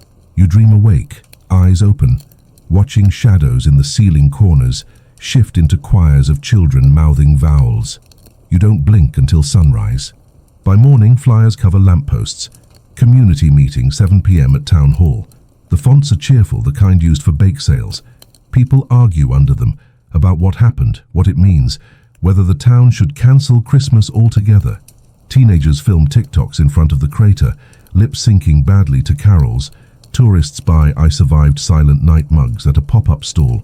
Someone strings fairy lights around the crater like it's just another decoration. You watch it all and feel the baton buzz harder, offended by cheapening. You whisper, "Don't start," and it quiets, sulky. At the meeting, the hall is packed, hot with wool and paranoia. The mayor tries control. Safety protocols, memorial funds, healing. The crowd wants spectacle. "It was divine," some shout. "It was demonic," others hiss. "It was both," someone sighs, drunk. The mother sits in the back, clutching her baby, glaring at you like you're either a savior or the reason she'll never sleep again. The baby gurgles, happy, and the sound tilts the whole room quiet. You feel every ear lean toward him. The baton on your lap warms. "Show us," a man says. His voice cracks. If it's real. Others murmur assent. Phones rise. The mayor shakes her head violently, but authority has been outsourced. All eyes turn to you. Your palms sweat. You could lie, pretend you forgot how. You could walk out. But the baton is already in your hand, glowing faint, humming louder than the fluorescent lights overhead. The baby coos again. You lift your wrist. The sound blooms instantly, small but undeniable, filling the hall like incense. People gasp, then hum back, uninvited but eager. Harmony ripples without instruction. The room becomes a throat again, a lung, a desperate cathedral. You cut the air sharply, silence slamming down like a gavel. The crowd erupts, half applause, half panic. The mayor slams the mic. Enough, meeting adjourned. But the seed is planted. You see it in their faces. Hunger. That night you walk home through alleys that hum faintly, snow crunching in rhythm beneath your boots. Every shadow leans like it wants to listen. The baton pulses with approval or mockery. You can't tell. You pass the church and hear faint voices practicing inside. Not the choir, just locals fumbling through carols, as if daring the dark to answer. You peek in. Teenagers, candles, sheet music shaking in nervous hands. They see you and smile like they're waiting for their conductor. You don't go in, you run. At home you shove the baton back in its box, tape it shut, shove it under the bed. You pour more whiskey, climb under blankets, close your eyes. Sleep comes this time, but it's not kind. You dream of snowflakes with teeth, of cradles rocking themselves, of pits yawning under every doorstep. You dream of being trapped inside a song that refuses to end. You wake sweating, breath sinking to a rhythm that isn't yours. From beneath the bed, muffled but clear, the baton hums along, and then you hear something worse. Other voices joining it. Not in the room, in the building. Neighbors, strangers, half-asleep throats harmonizing unconsciously through thin walls. A lullaby with no conductor, no permission. You cover your ears, but the sound leaks through skin, through bone. The whole town is singing now, and nobody knows they've started. At first it is soft, a murmur threaded through drywall and steam pipes, the kind of communal dream you only notice when the radiator syncs up with your heartbeat. You sit up, blankets sliding, listening as apartments above, below, and beside you exhale in harmony they never rehearsed. A kettle you did not set to boil begins rattling its lid like a snare drum flirting with a parade. The light in the hallway throbs once, twice, then steadies, as if the building has decided to keep time. You whisper stop, and the sound comes back as please. It keeps singing. You yank the taped box from under the bed and set it on the rug like a bomb you're trying to be polite to. The humming inside it is not loud yet, but it is confident, a baritone cat purring with ownership. Outside, tires hiss on snow. The hiss joins. The city's arteries harmonize. Neighbors step into the hall in pajamas and boots, blinking, humming, embarrassed by their own mouths for being brave first. A man laughs to prove he isn't afraid, and the laugh locks into the key like a gear finding teeth. He stops laughing after that. Understand. You put your ear to the door, and the stairwell answers with a 4-part chord, tired, sweet, and climbing. Someone on the 3rd floor begins the first line of a carol, and someone on the 2nd floor replies with a melody you've never heard before. Sharper, older, convinced. You try not to conduct. Your hands rise anyway, traitors lifted by muscle memory you did not earn, and the hall's fluorescent hum straightens into a metronome. The taped box shudders across the rug as if crawling toward the door. Your breath clouds, then coils back around your head like reins. Down on the street, the town has already gathered without knowing it did. Slippers inside boots, coats thrown over pajamas, candles lit with guilty eagerness. They hum because silence feels like consent to danger. They hum because humming is cheaper than therapy and easier than prayer. The fountain crater sulks beneath a lace of warning tape. Snow has crusted its lip into a sugared rim that looks edible and isn't. You descend the stairs, box in hand, and the building exhales in relief to see responsibility choose legs. Outside, your plant-mad neighbor gives you a look between blessing and lawsuit. At the curb, the mayor tries a bullhorn, and the bullhorn tries feedback, and the feedback tries harmony, fails, then pretends it meant to. She sees the box and waves you forward like she's inviting you to accept a key to the city that also happens to be a live wire. You shake your head. The crowd moves you anyway. People part with suspicion and relief. handing you their fate like a hot mug and excusing themselves from spills in advance. You stop at the tape and set the box down. Your knees knock loudly enough to earn a shiver. Inside the box, the baton is quiet, which is worse than humming because silence is a decision. You peel the tape slowly. Every stretch a scream the square pretends not to hear. The lid pops, breath rushes, people lean. You do not lift it out. You only open the towel like a curtain, letting the stage inhale. Nothing happens, which is to say, everything continues. The town keeps singing in its throat. A background engine idling, patient and stubborn. A train horn far away folds into the key, and even dogs coordinate their barks like ushers at the late service. You tell the mayor there's no performance, only weather, but weather that learned our songs and won't give them back. She nods like this is a permitting issue. A boy with a skateboard steps to the tape and whispers, "Can I help?" like volunteering at a bake sale. You hand him a candle. He holds it like a fuse. The flame straightens and points at the crater. The choir, what remains of it, drifts close. Faces wrapped in scarves, eyes big with insomnia. They hum under their breath, careful as glassblowers finishing a vase nobody dares to set down gently. You lift the baton, not glowing, not humming, just heavy the way a verdict is heavy. The town tightens and the hum tightens with it, and 1,000 tiny sounds align like iron filings drawn to a magnet. You think, maybe we can guide this into sleep again, and then never sing in public until June. You breathe in, you draw a small circle, you cue silence first. It arrives like snow going from falling to listening. Across the square, a shutter slaps, a baby monitor crackles, and somewhere a basement dehumidifier modulates into pitch like an oboe at midnight. Then a voice breaks rank, thin and fearless. A little girl near the statue rubble singing a line you don't recognize but instantly fear. Her mother hushes her. The girl refuses. The note threads through the crowd like a needle that only sows yes. You see it then. The town does not want sleep. It wants a sequel. You could let them have it and feed the whole. You could force the cadence and starve it. The baton warms in your palm, choosing neither, choosing you. You raise your wrist halfway. A compromise nobody recognizes until too late this time. The sound collapses to a thread, then divides into 2 threads, then 4, as if patience wove itself and handed you the loom. You guide the threads into a cradle shape, a melody with elbows tucked in, soft enough to keep the crowd, soft enough not to wake stone. People sway. The girl smiles. Even the mayor lets her shoulders drop. You can almost taste salvation, cheap and temporary, like cocoa that scolds and then apologizes. Then the ground under the tape exhales. A sigh from the crater, dusty and damp, the kind buildings make before surrendering to deep winter. The sigh rolls through the square like a hand brushing every candle flame at once. Some gutter out, some flare taller, but none stay still. The crowd stiffens, that predator-prey moment when everyone pretends they didn't hear the rustle in the bushes. You hear it twice, once with your ears and again with the marrow in your bones. The baton twitches in your hand like a dog smelling home. You whisper no, and it whispers yes right back, humming against your palm with the patience of glaciers. The little girl who sang earlier claps her mittened hands, delighted, thinking this is still play. Her note dangles in the frosted air like a kite string, tugging the rest of the town back into voice. Mothers hush, fathers shush, but the sound builds anyway, because nobody wants to be the first coward, not after what happened 2 nights ago.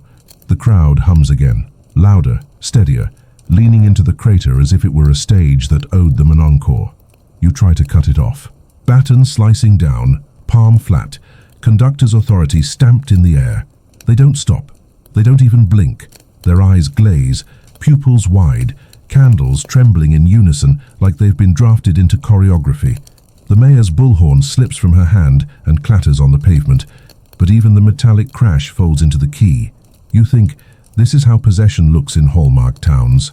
Not spinning heads, not levitating bedsheets, just polite neighbors refusing silence. The crater exhales again, louder this time, rattling the fairy lights strung by opportunists. The snow around its lip slumps inward, revealing black stone slick with frost, edges glowing faint like embers trying to remember fire. The voices in the crowd bend toward it instinctively, pitch dropping, matching. The hum becomes a low moan, like the town is mourning itself before the obituary. You shake your head, mouth dry, but your arm lifts, traitor bone rising the baton into position. The choir survivors step forward, scarves loose, faces pale but voices ready. They fall into formation without command, instinct stronger than fear. The crowd yields space, candlelight painting halos around them. They inhale as one, a sound sharp as tearing cloth and then release. Notes weaving perfectly with the town's hum, voices spilling into the crater like offerings. You want to scream at them to stop. You want to yank the baton down, break it, snap it in two. But you don't. Because if you do, you're not sure silence will answer. The ground shudders. Snow skids off rooftops. Icicles clink like wine glasses in a toast you didn't RSVP to. The black stone gleams hotter, fissures glowing orange-red beneath the frost, steam slithering up in threads. The sound below joins, harmonizing deep, impossibly deep, a bass line from the marrow of the world. People gasp but keep singing, throats raw, eyes wet, trapped by awe. A child drops her candle. The wax splashes into the snow and hisses, but the flame doesn't die. It climbs instead, flickering taller, bending toward the pit, like every fire recognizes its parent. You conduct helplessly, your gestures giant, frantic, trying to steer them into a cadence to finish before the pit decides the song is its property. But every motion you make seems magnified. The choir grows louder, the crowd swells bolder, and the fissures crack wider. The crater is no longer a hole, it is a mouth, and mouths do not stay empty long. Then silence, not commanded silence, predatory silence. Every throat seizes at once, voices cut off mid-syllable. Candles freeze in place, flames stiff as statues. The square holds its breath, even the wind, and from the pit a single note rises, pure, high, crystalline. It doesn't belong to any throat here. It is a child's voice, but stretched too far, sharpened to a blade. It slices the night open, and the crowd shudders. The little girl drops to her knees, clutching her ears. The mother with the baby tightens her hold, whispering frantic prayers, rocking back and forth. The choir flinches, but doesn't run. You raise the baton without meaning to, and the note from the pit follows your hand, bending higher as if strung on invisible wire. The crowd whimpers, begging silently for release. You lower your wrist, and the note slides down, smooth as melted glass. You are not conducting them anymore. You are conducting it. Your knees nearly buckle under the weight of the realization. The baton never wanted a choir, or a crowd, or even you. It wanted the thing below, the voice in the pit, the singer waiting centuries for a conductor stupid enough to answer. The fissures glow white-hot now, snow boiling into steam. The air smells like iron and lilies and ozone. The note shifts again, fracturing into two, then four. Then a full harmony echoing from the abyss, voices too perfect, too cruel. The pit is singing with you, or through you. The baby opens his eyes. Not blue, not brown, glowing gold, tiny suns burning in his sockets. He gurgles once, and the sound threads directly into the pit's harmony. His mother screams, but the scream comes out as another note, locking into place. The crowd collapses to their knees, mouths open, voices stolen, harmonizing unwillingly. The square is an instrument now, every throat a string, every candle a vibrating reed. And you, on the lip of the crater, baton raised high, realize the song isn't asking to be finished anymore. It's asking to begin. The note drills through you like a gold thread pulled by an unseen needle, cinching ribs, sewing breath into a pattern you don't remember consenting to. The town kneels, candles upright, flames rigid, as if a choir director with 1,000 invisible hands has crushed everyone's posture into perfect submission. The pit's harmony keeps unfolding, not louder, just wider, lanes opening like a winter highway suddenly plowed to infinity. Your wrist hovers over the abyss, baton bright as a star with terrible manners. You test what still belongs to you. A tiny cut through the air, barely a command, more a suggestion wearing a tie. The abyss answers obediently, the high voice bending a half step, savoring the change like it's discovering citrus. The crowd's throats follow without permission. You realize the worst thing. You're not necessary, you're preferred. The song likes how you draw your commas. It adores your pacing. It is courting you like a blizzard courting windows. You are one gesture away from being flattered to death. Humor tries to save you. Typical. Hey, you mutter. I don't do matinees. The abyss wobbles, amused, then brightens its cord as if tipping a hat. The baby coos again, star-eyed. contributing a glittering third that tastes like peppermint snapped between teeth. His mother rocks, sobbing notes instead of tears. The mayor kneels, shoulders squared with ceremonial surrender, bullhorn forgotten at her boot. The choir survivors hold their mouths open, like saints surprised to be included, voices roped to the pit's lattice. Even the fairy lights pulse on the one. You think of the lullaby, the only human thing that ever made the whole listen. But this is not last night's creature. This voice is newborn and ancient, freshly convinced it owns December. A lullaby would be polite manslaughter. You need something ruder. You need static. You need chaos. You need to teach a perfect chord about broken toys. You close your eyes and remember every ruined rehearsal, every coughing fit, every wrong entrance that made the right ending sweeter. You lift the baton and aim for disobedience. Your wrist carves an ugly shape. It is not in any conducting book. It resembles a cat knocking glasses off a counter. The town's voices stutter, then frown, then attempt the shape.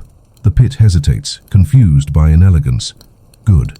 You push harder, drawing jagged crescents, stabbing the air with syncopations that would make a drummer sue. Dissonance blooms, deliberate, compassionate discord, like throwing open windows in a house that refuses to air. The voices above ground wheeze, cough, giggle, trip. Imperfection enter stage, left wearing tap shoes. For 3 exquisite seconds, the abyss forgets itself. The golden harmony blurs, edges fur, overtones snarl out of phase. You taste ozone and laughter. Someone coughs a loud, wet cough that ruins everything delightfully. A dog barks offbeat. A phone rings with a default marimba tone and refuses to match pitch. The baby hiccups. Each wrongness is a lantern. The pit growls, insulted, like a cathedral offended by finger painting. Its cord lashes tightening, punishing. Your shoulder spikes with pain, tendons scraping, baton vibrating hard enough to blur your knuckles. You don't stop. You draw a square. You draw a spiral. You draw a question mark you can't answer. The crowd's throats loosen by degrees, humanity slipping its leash, rediscovering the right to be sloppy. The choir survivors grin, cracked lips bleeding a little, and deliberately sing a messy cluster that would get you fired from most pageants. It is glorious. The harmony above the whole shivers, then splits, then, pettily, copies your mess, trying to own it. Copying chaos makes it obedient. That is your opening, thin as a hair. Now, you whisper, and the word scuffs the air like a match. You cut down clean and soft, a velvet guillotine, demanding silence with mercy attached. The town chokes quiet. The pit overshoots, singing into an empty room. Its chord wobbles, suddenly awkward, like applause continuing after the lights have come up. In the sliver before it recalibrates, you give the downbeat nobody expects. Not for another hymn, not for another march, but for a human sound unafraid of wrong notes. Laugh, you say, for real. They do. First a nervous titter, then a reckless snort. Then the kind of laughter that crowds only produce when they feel deeply doomed and briefly together. It's not pretty. It has phlegm, it has hiccups, it doubles some people over. The baby laughs high and wet and tyrannical. The mother wheezes into giggles because nerves are thieves. The mayor barks out a single aristocratic whore, surprised at herself. The sound does not fit the abyss. It cannot be tuned. It refuses grids. The pit retreats an inch, scandalized. You take another inch. Talk, you order, and hands fly to mouths, then fall. People murmur names, complaints, grocery lists, old jokes, passwords, recipes, apologies. Words clatter like dishes in a sink. Dialogue lifts out of throats like birds startled from hedges. The pit hisses, outer voices, inner voices, too many syllables to arrange. Language splinters its architecture. Grammar elbows melody aside. You can smell hot rubber and lilies again, the scent of something divine failing an exam. You press harder. Breathe, you beg. Just breathe. They do. 10,000 ragged inhales. 10,000 messy exhales. The square becomes lungs again, but this time the rhythm belongs to bodies, not scripture. Steam pours into the night. Not in unison, not on the beat, but gorgeously uncoordinated. The pit's cord thins, frays, threads snapping as they fail to leash breathing. A fissure collapses with a tired sigh. Snow avalanches softly into the dark. The fairy lights stop pulsing and become stupid, harmless dots. Your shoulder trembles, but the baton feels lighter, as if the stick found a better hand inside yours. The abyss tries one last seduction. A perfect high C rises, childlike, aching, promising sugar on the tongue and absolution for listening. People sway, eyes wet. You feel the old herd urge snare calves and hearts. You risk everything and turn your back on the pit. You face the town instead and make the smallest cue of your life, 2 fingers tapping your sternum. Heartbeat, you say. Yours. Not its. Someone thumps their chest, then another, then 100. Palms pound winter coats, quiet at first, then louder, a rhythmic, mammal true. The square fills with wet, messy percussion, polyrhythms rubbing like wool. Laughing returns, coughing returns, talking returns, names ascend, and the high C evaporates like frost in a sunbeam. The baby yawns, rubs his eyes, goes heavy in his mother's arms. The mayor picks up the bullhorn and doesn't use it. The choir survivors hum softly, selfishly, a comfort for themselves alone. The whole closes a little, not with drama, with boredom. Its glow dims, fissures suturing in slow, grudging stitches. The smell of iron softens to rust. The lilies recede to the memory of funerals that happened a long time ago. Your arm drops finally, blood flooding back in pins and needles. The baton cools. The candles sputter into ordinary wind. A bus sighs 3 blocks over. Somewhere a television resumes convincing people to buy socks. The town looks at you like you've both betrayed and saved them.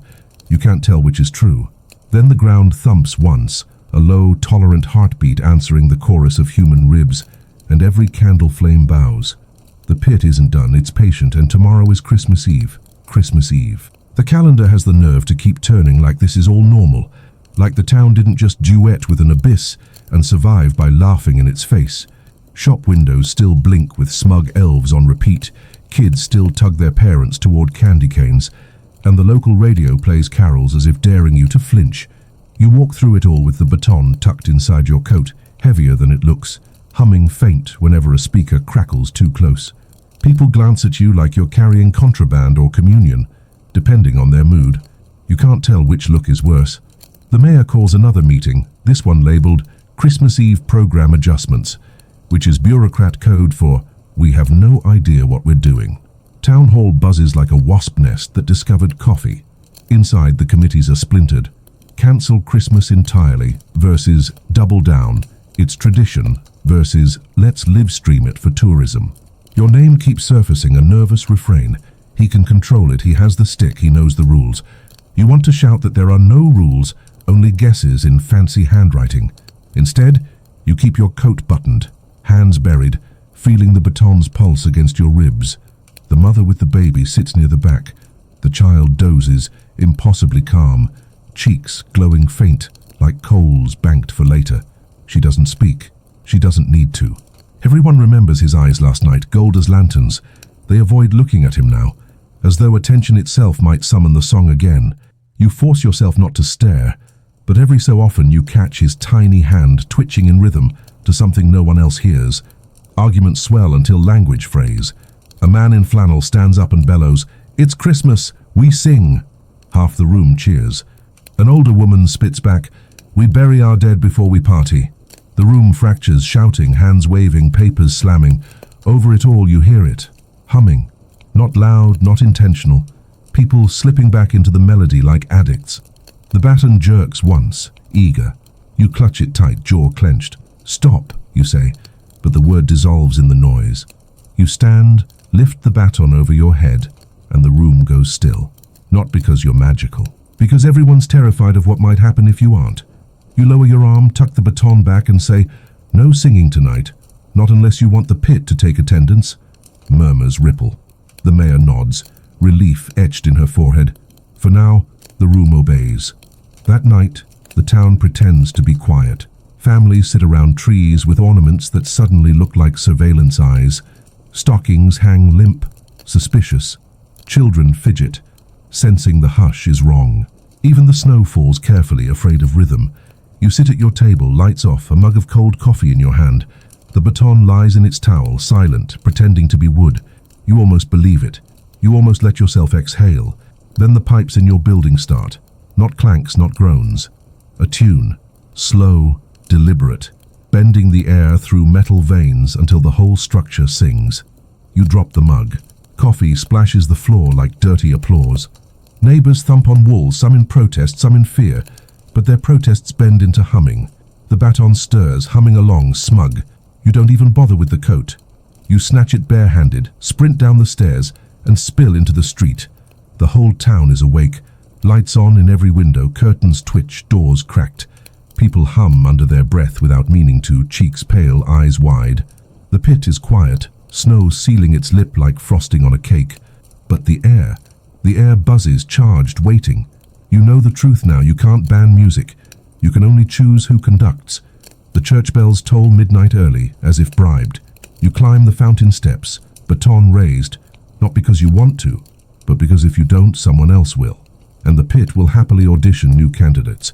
The crowd gathers, dragged by sound. Some pray, some film, some clutch each other's sleeves. The mother stands at the front, baby asleep against her chest, humming faint through his tiny nose. The note is too pure. It draws others like moths. You spin, furious. Stop. Breathe. Don't. But the baton betrays you. It lifts your wrist, dragging a downbeat into the night. The crowd inhales together. The song begins again. Not Silent Night. Not a lullaby. Something older. A chant with bones, vowels that taste like stone, dust, and frost. The pit answers instantly. Fissures glowing blue this time, not red. Icy, sharp, hungry in a new register. The ground vibrates in triple time, too fast, too eager. Snow leaps from rooftops. Shingles rattle.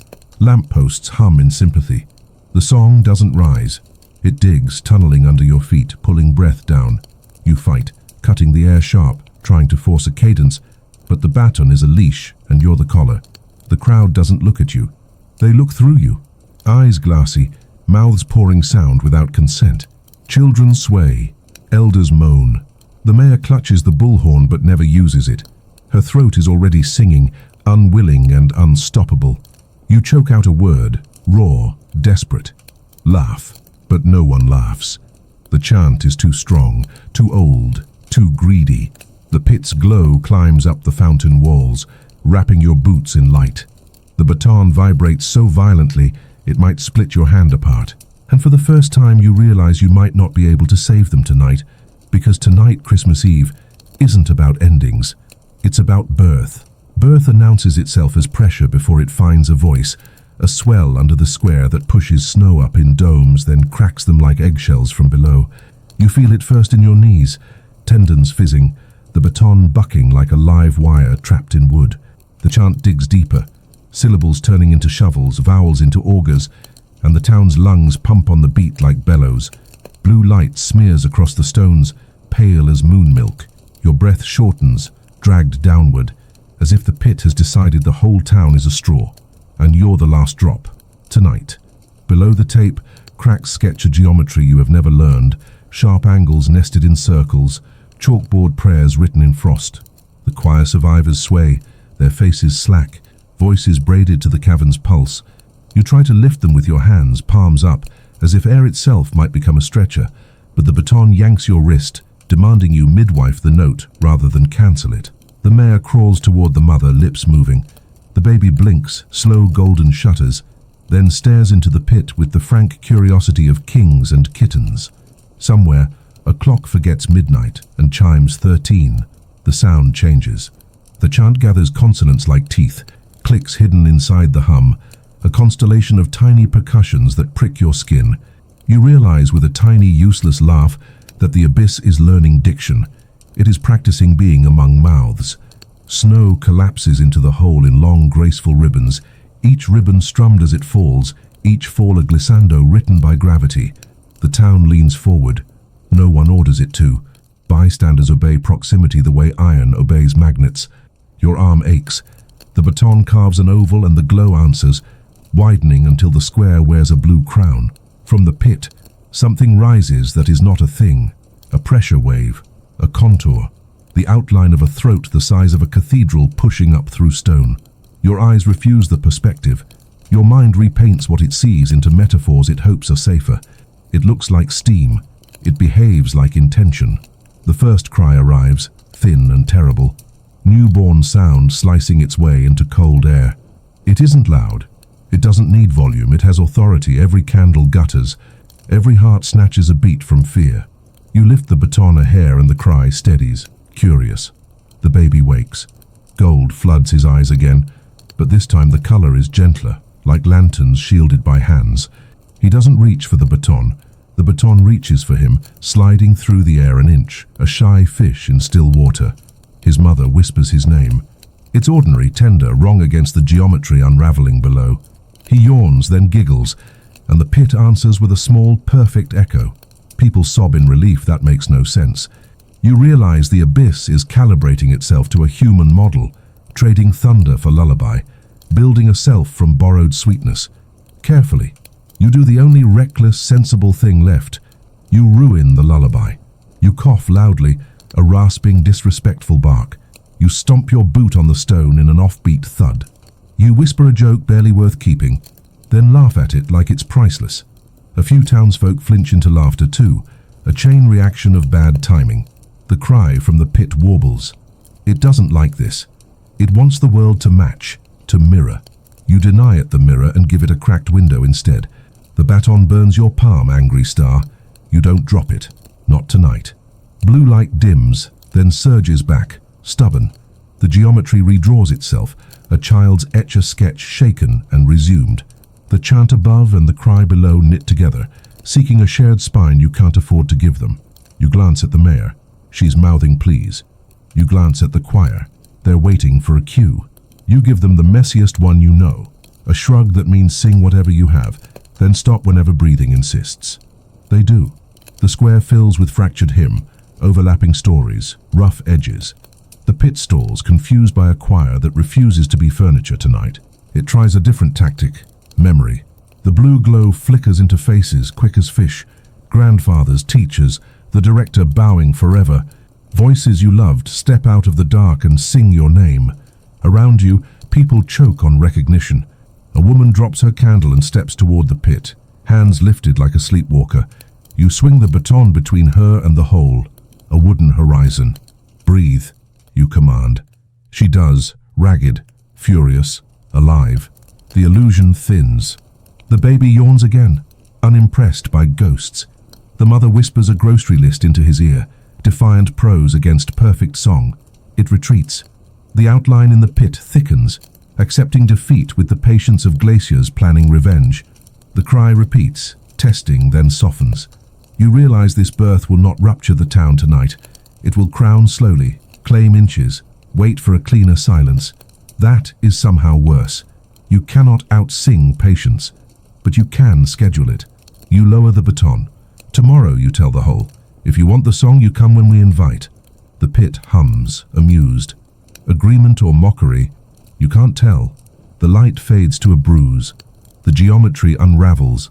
The square exhales like a saved swimmer finally. Candles sputter back into ordinary fire. People sob and laugh and talk at once, languages colliding into living static. The mayor staggers upright and declares nothing, which is her finest speech yet. The choir survivors sag against one another, a wrecked bouquet that still smells like devotion. The mother kisses the baby and says, "No more." The baby, traitor to destiny, sleeps. You tuck the baton into its towel and feel it thrumming like a cat satisfied with a postponed hunt. Birth didn't fail, it rescheduled. You turn to the town and say the only plan that makes sense: rehearsals. The word rehearsals lands in the square like a snowball. Soft at first, then dripping into clothes, leaving everyone wet and uncomfortable. People blink at you, baffled, muttering. Someone laughs nervously. Someone else mutters, "He's joking." But you're not. You say it louder, baton hidden but pulsing against your ribs. If the pit insists on singing, we don't wait for it. We start first. We make it follow us. The mayor glares, hissing through her teeth. You can't organize a choir of civilians against a geological anomaly. You smile, thin, exhausted. "Ma'am, it already organized itself twice. We're just catching up." The crowd shifts, buzzing like bees debating democracy. Parents clutch children, torn between terror and pride. Teenagers grin wide, adrenaline glittering in their eyes. They want the chaos. Elders grumble but don't walk away. The choir survivors huddle near you, hollow-eyed but already nodding. They've sung through frostbite. Practice is practically vacation. The mother presses her lips to her baby's head, whispering a lullaby only he hears. When she looks at you, her stare is blade sharp. If this saves him, I'll follow. If it doesn't, I'll bury you myself. Fair terms. So it begins. The first rehearsal is held in the church, doors thrown wide because nobody trusts walls anymore. You stand at the front, baton hidden under its towel, giving instructions with bare hands. Sing ugly, you tell them. Sing wrong. Sing like drunks. Sing like kids. The pit can handle perfection. It can't survive chaos. People laugh, uneasy, but laughter works. They start. Voices crack, wobble, cough. A man sneezes mid-verse and everyone cheers. A woman forgets the words and improvises recipes instead. You conduct like a magician juggling dropped hats. It works. The walls don't hum. The floor doesn't shiver. The pit stays quiet. Word spreads. By afternoon, half the town is practicing imperfection. Workshops in the bakery, flour-dusted sopranos warbling off-key over ovens. In the library, children reading Dr. Seuss like opera. At the firehouse, brass instruments tuned badly on purpose, clanging through scales like stubborn donkeys. Even dogs bark on cue, encouraged rather than shushed. The sound is hideous, glorious, protective. You taste freedom like peppermint and iron. The baton hums along in your coat pocket, not angry, just restless, as though unsure whether to applaud or sue. Night falls, Christmas Eve proper. The town gathers at the square again, this time on purpose. Candles blazing like a constellation dragged to earth. The crater sulks under its frosting of snow, blue bruises faintly glowing. People line up in circles, scarved, mittened, determined.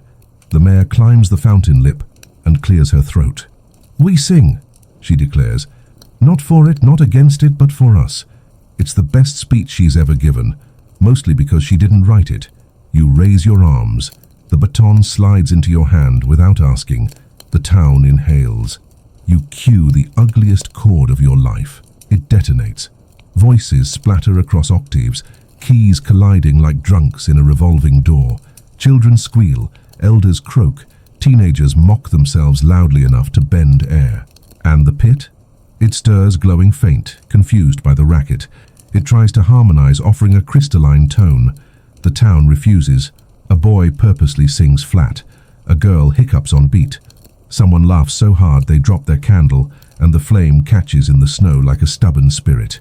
You grin, conducting chaos like a carnival barker. For the first time in 3 nights, you feel stronger than the whole. The ground trembles, offended. A fissure opens, spitting frost and steam. But the voices drown it out, weaving dissonance into blankets. The chant below tries again, sharper, insistent.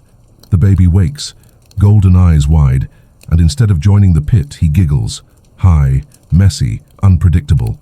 The sound shoots through the crowd like champagne corks. They copy him. Laughter spreads. A chorus of relief, wild and ugly. The pit's glow sputters, then dims, then withdraws, embarrassed by comedy. You cut the air clean. The town collapses into silence, sweaty, raw, victorious. For now.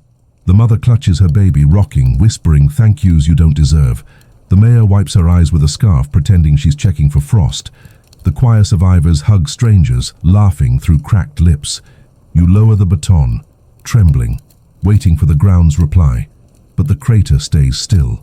Snow drifts in lazy flakes, covering its black lip again. Christmas lights blink stupidly in shop windows. The square exhales. People cheer. Actual human cheers, messy and off-key. You let them. Later, alone, you stand at the fountain. The crowd's gone, the candles burned low. The baton rests heavy in your hand, quiet but warm, like a coal refusing to die. You whisper into the pit, voice raw. "We're not your choir, not anymore." The snow answers with silence. You almost believe it. Almost. You tuck the baton under your coat and walk home, knowing sleep won't come, but hoping the town might finally rest. Then, just as you turn the corner, you hear it. A single child's voice behind you. High, pure, perfect, singing Silent Night. You stop like a marionette, caught mid-step, head turning, boots grinding a thin squeal out of the snow. The voice floats from the alley behind the bakery, angel pure with razor edges, syllables clean enough to surgical tape the night back together.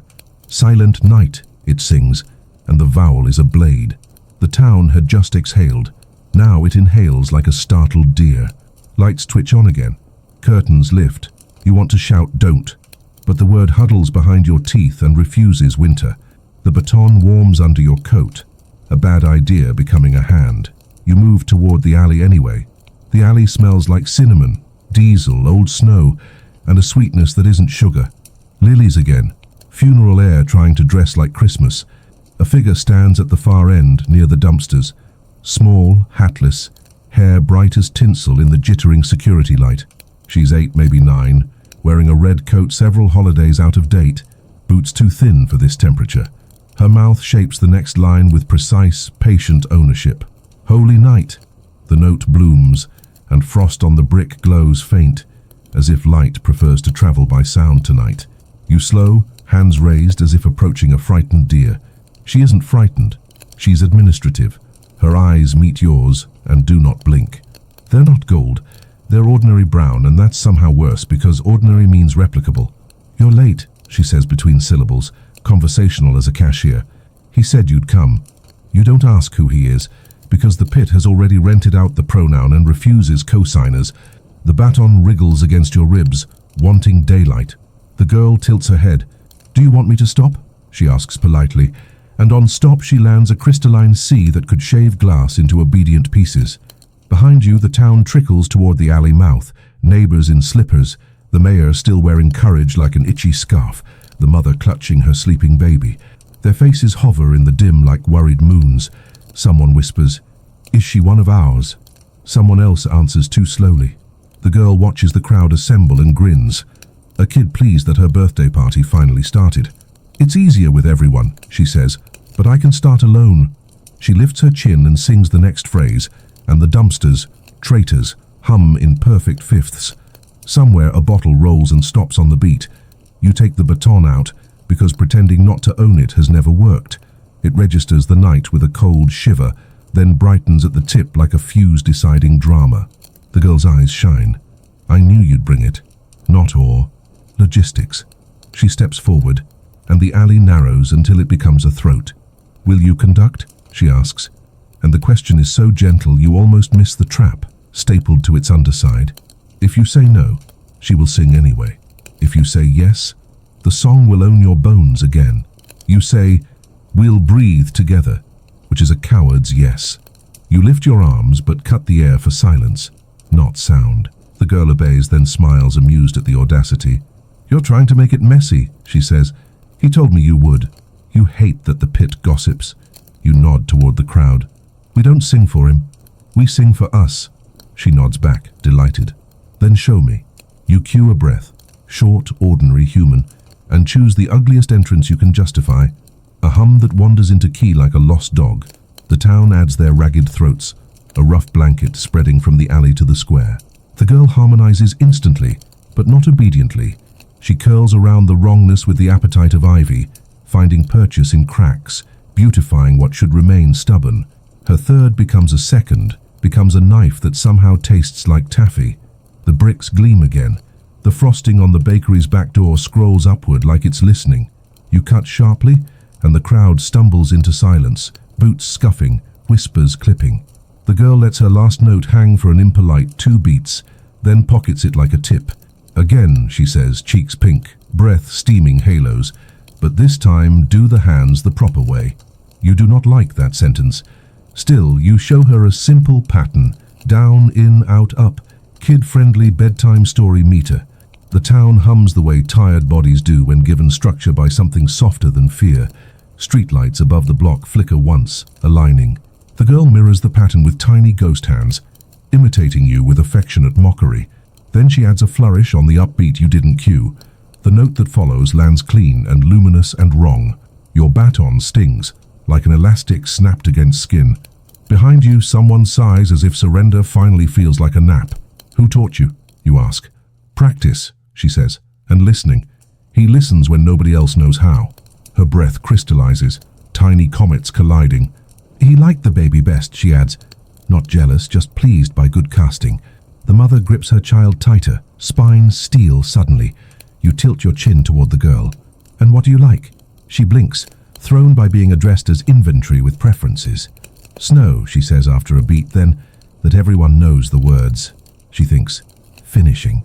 She smiles like a switchblade closed politely. Finishing most. You take that gift and weaponize it. Then finish this, you say, and offer a cadence not from hymns but from playgrounds. A clapping game turned into architecture, syncopations cloudy with mistakes. You cue breaths that miss a line on purpose. You invite coughs, sneezes, laughter. You ask the town to shift balance on 3, not 4. It's chaos packaged for small hands. The girl follows, giggling, trying to cheat, almost winning. The alley keeps its bricks. The snow refuses to glow. The dumpsters hum, then boredly stop. The crowd's shoulders loosen into shoulders, not choir risers. The cadence lands like boots on a rug. The girl stares, delighted and murderous. Again, she whispers, craving the flavor of nearly. You shake your head. Tomorrow. The baton cools, obedient to your exhaustion. The crowd exhales. Streetlights decide to be dumb electricity again. The girl pouts with bright professionalism. He won't like that, she warns, sing-song. You shrug. Make him practice.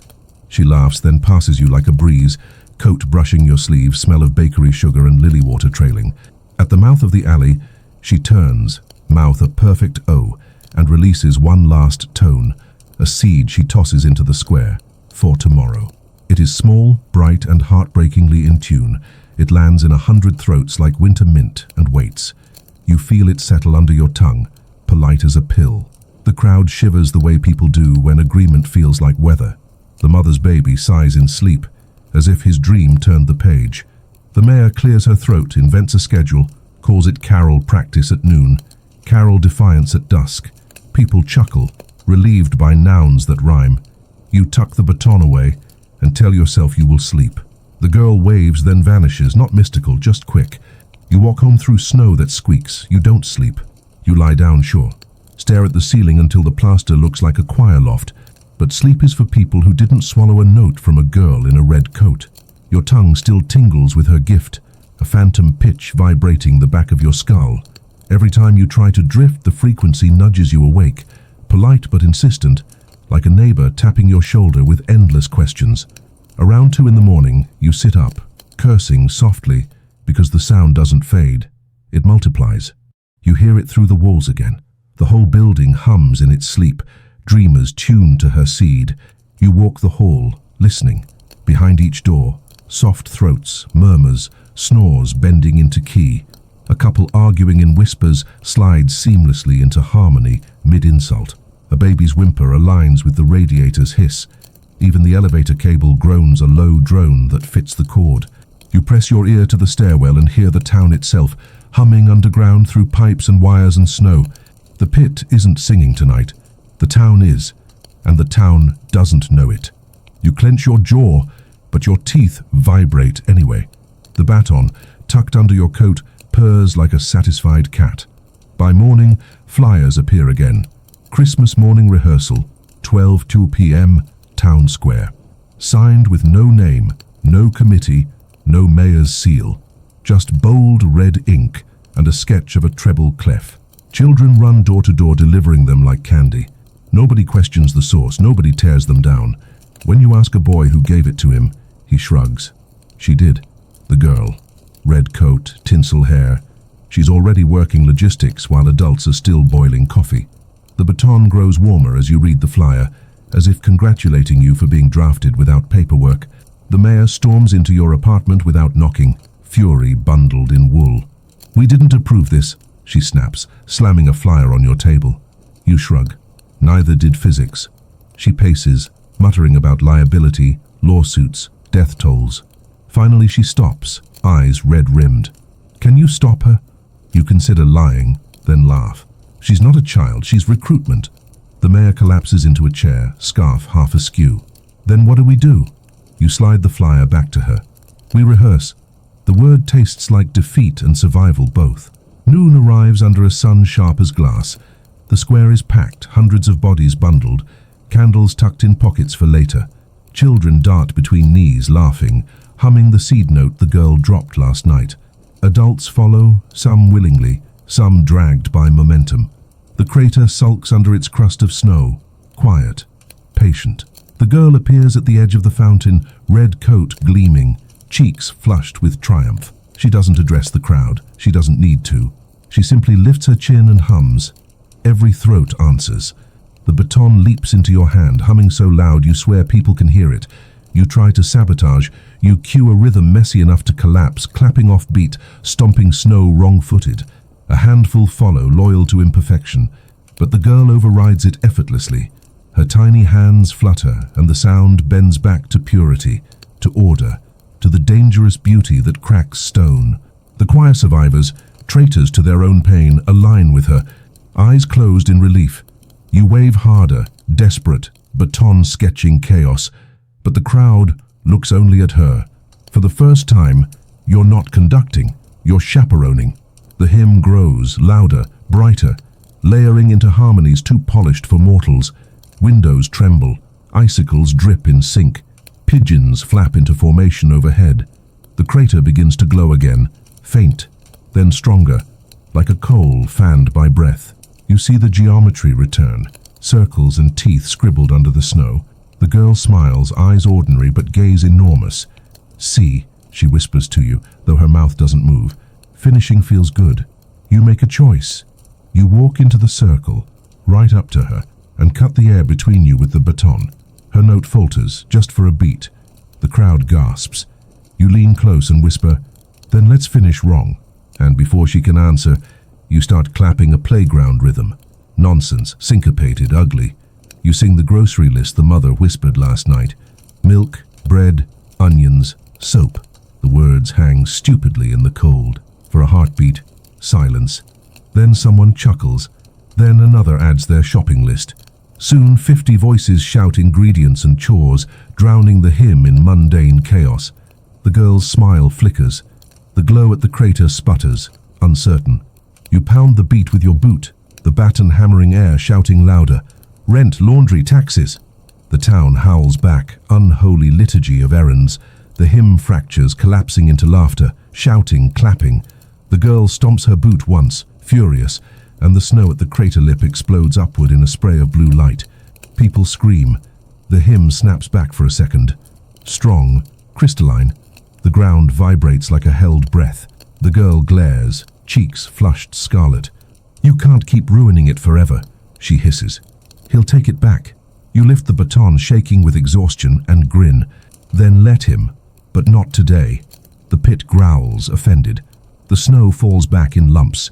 The blue light dims, not gone, just banking for later. The girl scowls, but her note dies in her throat. She turns, walks into the crowd, and vanishes. The square exhales, ragged. People drop to their knees, sobbing, laughing, coughing. The mayor clutches your arm, whispering, "You bought us a day." You nod, collapsing inside your coat, baton cooling like a knife dunked in water. But the note she gave you last night still hums at the back of your skull, sharper now, waiting. You wake with your jaw clenched, the note nested behind your ears like a mosquito that learned solfege. Morning is loud with quiet. Radiators, refrigerators, traffic, all pretending to be innocent while they tune themselves to the seed the girl tossed. You sip coffee and taste mint and metal. Christmas married to coins.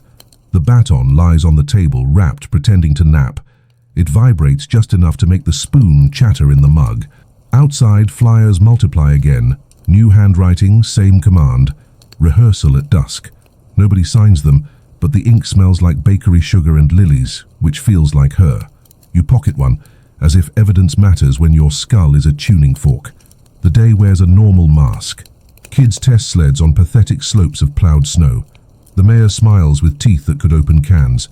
Tourists pose by the crater, pretending not to angle the caution tape into their selfies.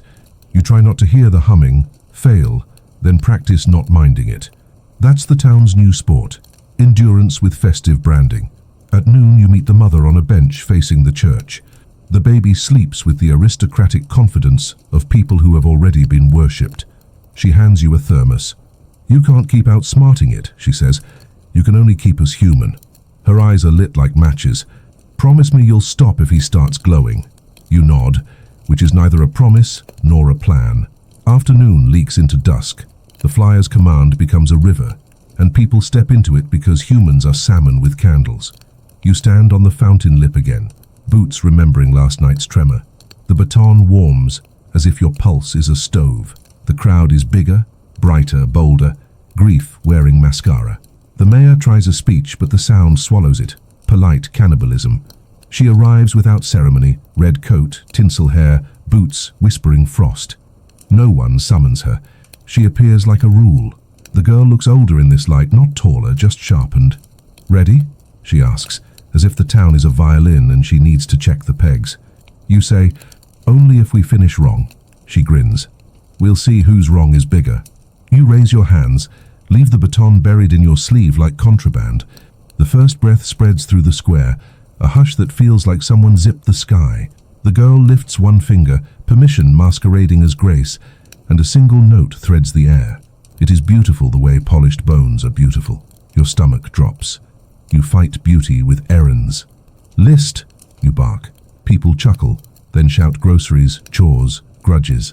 The rhythm stumbles by design. The girl counters, humming a harmony that braids even pettiness into lace. The crater answers, blue light unwinding like a ribbon that thinks it's a road. Snow hisses, windows preen. You pull the baton free. Enough diplomacy. You draw a snarl into the air, ugly angles, offbeat lashes. Voices trip, recover, laugh. The light falters. The girl's smile tightens, not failure. Calculus. She pivots, conducting with 2 hands, 10 fingers, each a metronome. The town almost obeys. You slam silence like a door. The quiet clangs. Somewhere a single spoon hits tile. A dog sneezes. Then the mother begins the lullaby. Not pretty, just true. People lean in, greedy for truth over craft. The girl watches you, measuring where your mercy lives. "You'll run out," she says softly. "Humans always do." "Maybe," you say, "but so does winter." You cue the final mess. A cadence built from coughs, stomps, and laughter. The complicated choreography of being alive. The light shrinks, sulking. The crater hums, bored kid denied screen time. The town lands the note like a suitcase at home. Shoulders fall, breath returns. Nobody claps. They just exist. The girl steps close, coat brushing your sleeve, voice suddenly small. "He'll come when it's quiet," she says. "After presents, after pie, after you think you've won." She presses something into your palm, a peppermint, striped, bright, humming. For the moment you forget. You pocket the candy, certain it could detonate a hymn. The mayor announces cocoa somewhere, a civic spell called refreshments. People disperse in 2s and 3s, chattering about anything except pits.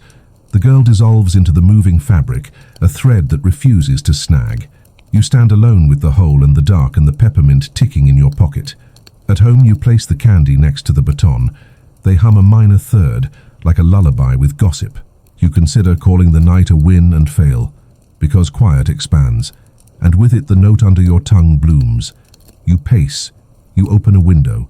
The cold climbs in with neighbors' voices, soft, rising, automatic. Apartments hum. The town hums. The earth hums. Christmas Eve becomes a throat again, and somewhere out beyond lamplight a child begins, "Silent Night," on a note you cannot afford to hear. You slam the window shut, lungs smoking, heart banging a rude tempo. "Not tonight," you tell the stick, the candy, the ceiling. The baton pretends to agree. The peppermint clicks once, a metronome learning patience. You lie on the floor because chairs feel too ceremonial. The radiator sighs and joins the pitch. You hum off key on purpose, a decoy offense until your voice frays. Sleep ambushes you, mean and merciful. In the dream you stand on the fountain again, but the crowd is made of empty coats, buttons shining like eyes. The girl ties a ribbon around your wrist and the ribbon is staff paper, and your veins turn into lines. Notes sprout like thorns. "Finish," she says. "Finish me." You wake with the word in your mouth, and the dark nodding yes. Dawn will bring presents and casseroles, mercy baked in.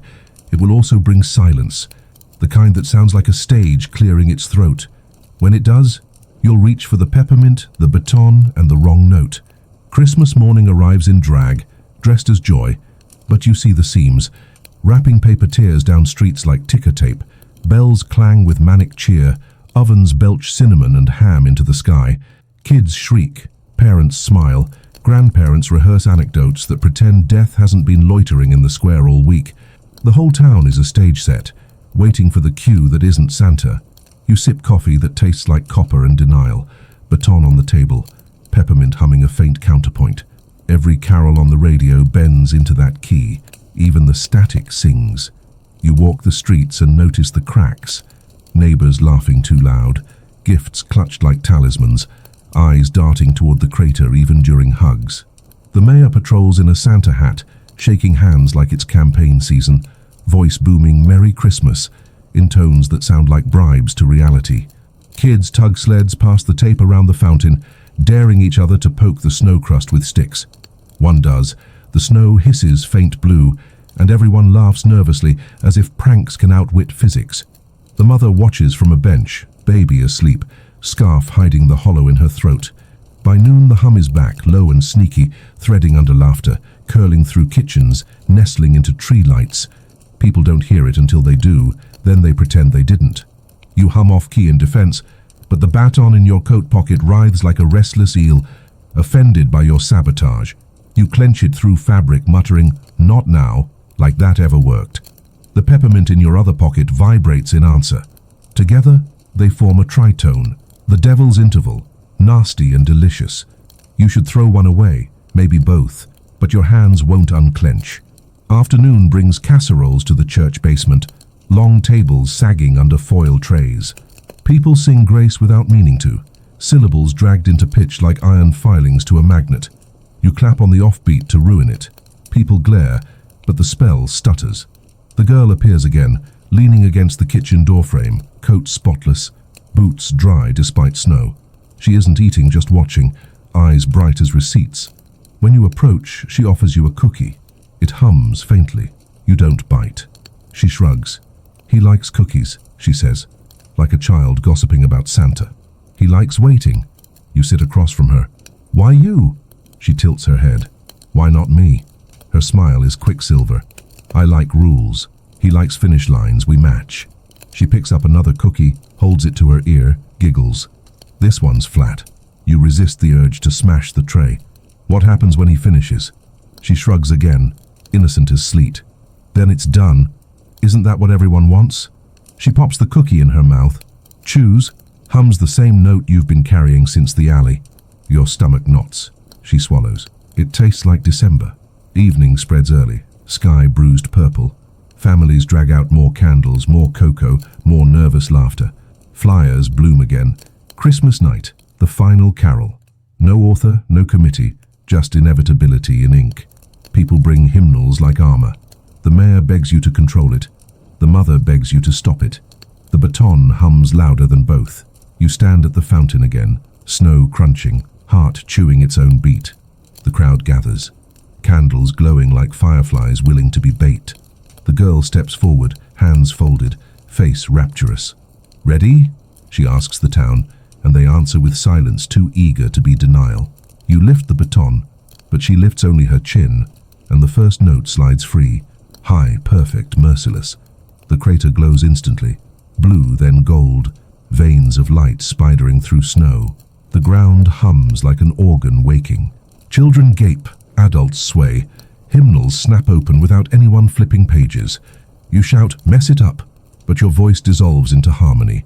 You try stomps, claps, coughs, but the sound is a river, and rivers don't respect feet. The baby wakes, golden eyes wide, staring at the pit. His mother screams his name, but it's drowned by the hymn. He giggles once, the sound pure sugar, and the glow brightens in response. The girl beams like she's watching a sibling shine. "Almost," she whispers. The hymn climbs higher. Town voices stretch thin, faces red with strain. You feel your arm lifting without permission, baton slicing the air in perfect time with her invisible hand. You're not leading. You're caught. The peppermint in your pocket burns hot, pulsing against your thigh. Instinct takes over. You yank it out, hold it aloft like an absurd relic, and the hum inside detonates, a shrill wrong note that cuts across the hymn like static shredding a broadcast. People stumble, cover ears. Some laugh in shock. The crater flickers, confused. The girl snarls, face cracked with fury not meant for a child's bones. "Cheater!" she hisses. You grip the candy tighter, baton trembling in your other hand. The town is caught between two pitches now, harmony and chaos, beauty and shriek. Snow swirls in circles, torn between collapsing inward and fleeing skyward. Candles sputter sideways. The hymn cracks down the middle. And you, standing on the fountain, holding baton and peppermint like twin detonators, realize you have one choice left. Destroy one or both, and see which silence answers. You stand on the lip of the ruined fountain, holding a candy and a stick, like the worst magician in holiday history, and the night waits to see which prop you'll murder. The baton hums in your right hand with old authority. The peppermint shrieks in your left like new money. Below, the crater glows a surgical blue that makes every shadow look guilty. The girl in the red coat watches you with a predator's patience. Eyes bright, smile brittle. "Choose!" she sings, syllable balanced on a knife. Everyone leans forward, candles tilting, flame tips pointing like accusing fingers. You picture a clean solution. Snap the baton, crush the candy, break the spell with the tidy violence of a morale. But the pit loves tidy. The pit harvests endings like cranberries. You need a mess that sticks. You take a breath, feel the town inhale with you, and decide to betray music itself. You ram the peppermint lengthwise along the baton. Candy stripped to wood, sweet against command. Two frequencies grating like teeth. The sounds collide, snarl, braid, then detonate into a single poisonous chord that tastes like tinsel and blood. The crowd recoils. The girl flinches. The crater flickers. Good. Again. You twist the peppermint hard, grinding its sugar edges against varnish until red smears down the baton like paint at a crime scene. The pitch warps, screams, refuses harmony. The town stumbles out of the hymn, coughing, laughing, clapping hands to ears. Snow swirls in confused eddies, unable to decide whether the noise is weather or law. The pit's light gutters, then surges back, insulted into brightness. From its throat rises a counterchord, golden, perfect, arrogant, shaped exactly to smother yours. You refuse to be smothered. You raise both hands high, a scarecrow crucified on rhythm, and conduct wrongness like it's a parade. "Talk," you shout. Words erupt. Grocery lists, confessions, threats, prayers, recipes, knock-knock jokes that die mid-knock, announcements of nothing. Language floods the square, messy, mortal, marvelous. The peppermint baton screams along the top, a siren made of kitchen mint and command, while the pit tries to herd syllables into hymn. It can't. Grammar won't march. The girl snarls, steps closer, and begins to sing a line so pure the icicles melt in embarrassment, water pattering like applause. The hymn tries to recolonize the air. You slam the baton down and the peppermint shatters, shards of red and white spinning like tiny comets. Silence falls for a surgical second, the kind a scalpel loves. Then chaos returns doubled. The shards hum where they land, in snow, on coats, against stone, each a spiteful mosquito of pitch determined to ruin perfection. Children shriek in delighted disgust, scooping candy slivers and flinging them like snow. Each throw makes a terrible, gorgeous sound, static, ripping lace. The hymn stutters, regroups, stutters again. The crater hisses steam marbled with blue and gold, a temper tantrum disguised as incense. The mayor starts laughing, ugly and heroic, and the laugh sticks to the shard pitches like burrs. Laughter becomes percussion. The girl moves like a blade. She snatches a shard from the air, pops it in her mouth, chews disdain into music. Her jaw glows faint, as if sugar made her bones remember light. "Finishing," she says around the mint, voice unbroken, "isn't about pretty. It's about done." She reaches for your baton, small hand fast, but you twist away because you've learned from nights to distrust courtesy. You lift the stick and point at the mother with the baby. "Say his name," you command. She does, loud, raw, ordinary. The pit mispronounces it, parodying tenderness. That failure hurts it. You see the light dim. Names, you realize. Names are knives the pit can't sharpen. "Say them," you bark. The town obeys, hesitant at first, then urgent. Lovers, enemies, pets, street names, old teachers, saints. Nobody canonized. Favorite cashiers, lost grandparents, serial numbers of washing machines, doctors, passwords said wrong on purpose. A blizzard of names whirls into the square. The hymn can't swallow them, they're too specific, too sticky with stories. The crater's glow sputters, overwhelmed by labels that refuse abstraction.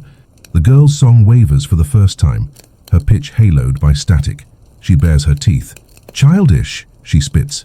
Human, you answer. The baton warms like approval. You raise it sideways, carving squares instead of circles, and the town stomps in clumsy, boxy rhythm, boots thudding offbeat, chest thumps refusing sync. The shards hum, then melt like tiny surrender flags, dripping peppermint into snow that hisses at the taste. The pit gambles everything, launching a single note so heartbreakingly beautiful that your throat forgets you're not supposed to love it. You do love it, for one treacherous heartbeat. Then you make it ugly. You cough, you wheeze, you fake a sneeze so loud the mayor snorts. The note fractures like ice under a drunk reindeer. The girl lunges at you, palm open, intent to grab the baton, or your wrist, or your pulse. You meet her halfway, press the sticky, peppermint-streaked wood gently into her hand, and smile with feral niceness. Conduct, you say. Surprise cracks her composure. She does what predators always do when prey kneels. She accepts. Her small arm lifts, exact, perfect, merciless. The hymn springs up obedient as a soldier. The crater brightens, triumphant. The town sways, half snatched, half saved, and then the trap in your gift springs.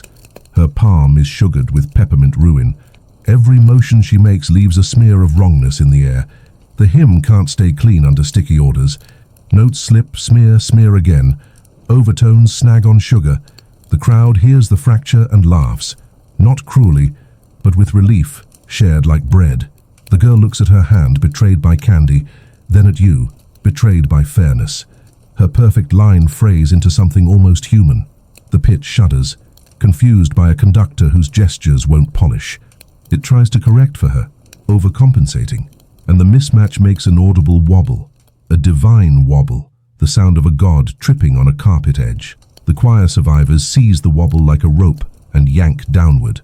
Land it, you whisper, and draw a tiny, private cadence with 2 fingers where only the living can see. Not a bow, a nod. The town follows, messy, tired, stubborn. The sound folds like laundry, imperfect but finished, warmth trapped in creases. The crater's light gutters to a bruise, offended by closure it didn't author. The girl stares at her sugared palm, then licks it, furious and ate. You can't keep doing this, she says, voice small again, human again.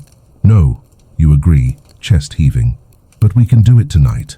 Snow begins again, honest flakes, indifferent to keys. The baby yawns. The mother laughs like a person who forgot how and remembered. The mayor drops her bullhorn into the snow and doesn't pick it up. People stand there breathing, just breathing, steaming the cold into temporary clouds. You lower the candy-smeared baton. The town does not cheer. It lives. The girl steps backward, red coat dim, boots squeaking. A child again, except for the part that isn't. Tomorrow, she says. Not a threat. A calendar. You nod, because there's no ban on truth here. The pit murmurs something that could be patience or hunger. You answer with names under your breath until your tongue aches.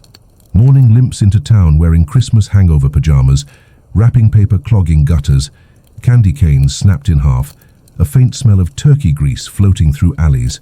Everyone pretends to be fine. Everyone isn't. The crater sits quiet, crusted with new snow, but no one trusts snow anymore.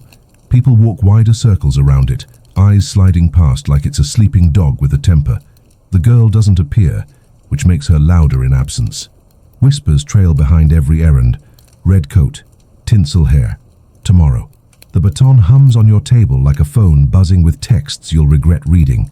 You pace, you brew coffee, you hum wrong notes until your throat feels bruised. It doesn't matter. The seed note still vibrates in your skull, that peppermint curse refusing eviction. You think about smashing your head against the wall just to change the pitch. You think about leaving town. But the baton waits, smug, certain you'll rehearse again tonight whether you want to or not. You hate that it's right. By afternoon, committees return because bureaucrats breed in crises. The mayor calls it community resilience planning, which is code for desperate improvisation with clipboards. People gather in the school gym, bleachers sagging under coats and exhaustion. Flyers appear again, red ink this time shouting, "Final performance, midnight, no name, No explanation. Just inevitability stapled to every surface. The mayor shreds one in front of everyone, paper flurrying like snow. Nobody cheers. Everyone knows shredding ink doesn't cancel prophecy. They turn to you. Always you. The conductor who keeps ruining perfection with coughs and chores. The man with the stick and the peppermint blood on his sleeve. Can we stop it? They ask. Can we win? The words feel like asking whether thunder can be sued. You answer with the truth you hate. We can't stop it. But we can finish wrong enough to live. The phrase unsettles them. It also settles them. A man in flannel nods like you told him beer exists. A woman clutches her daughter's hand tighter, relief hiding inside fear. You decide rehearsal will not be in the church this time. Too sacred, too generous. You move it to the hardware store, among shovels and hammers and paint buckets. People crowd the aisles, voices bouncing off metal and plastic, less holy, more human. You teach them new tricks, interrupting hymns with swear words, overlaying scales with knock-knock jokes, stomping snow boots on linoleum until the rhythm breaks itself. Children's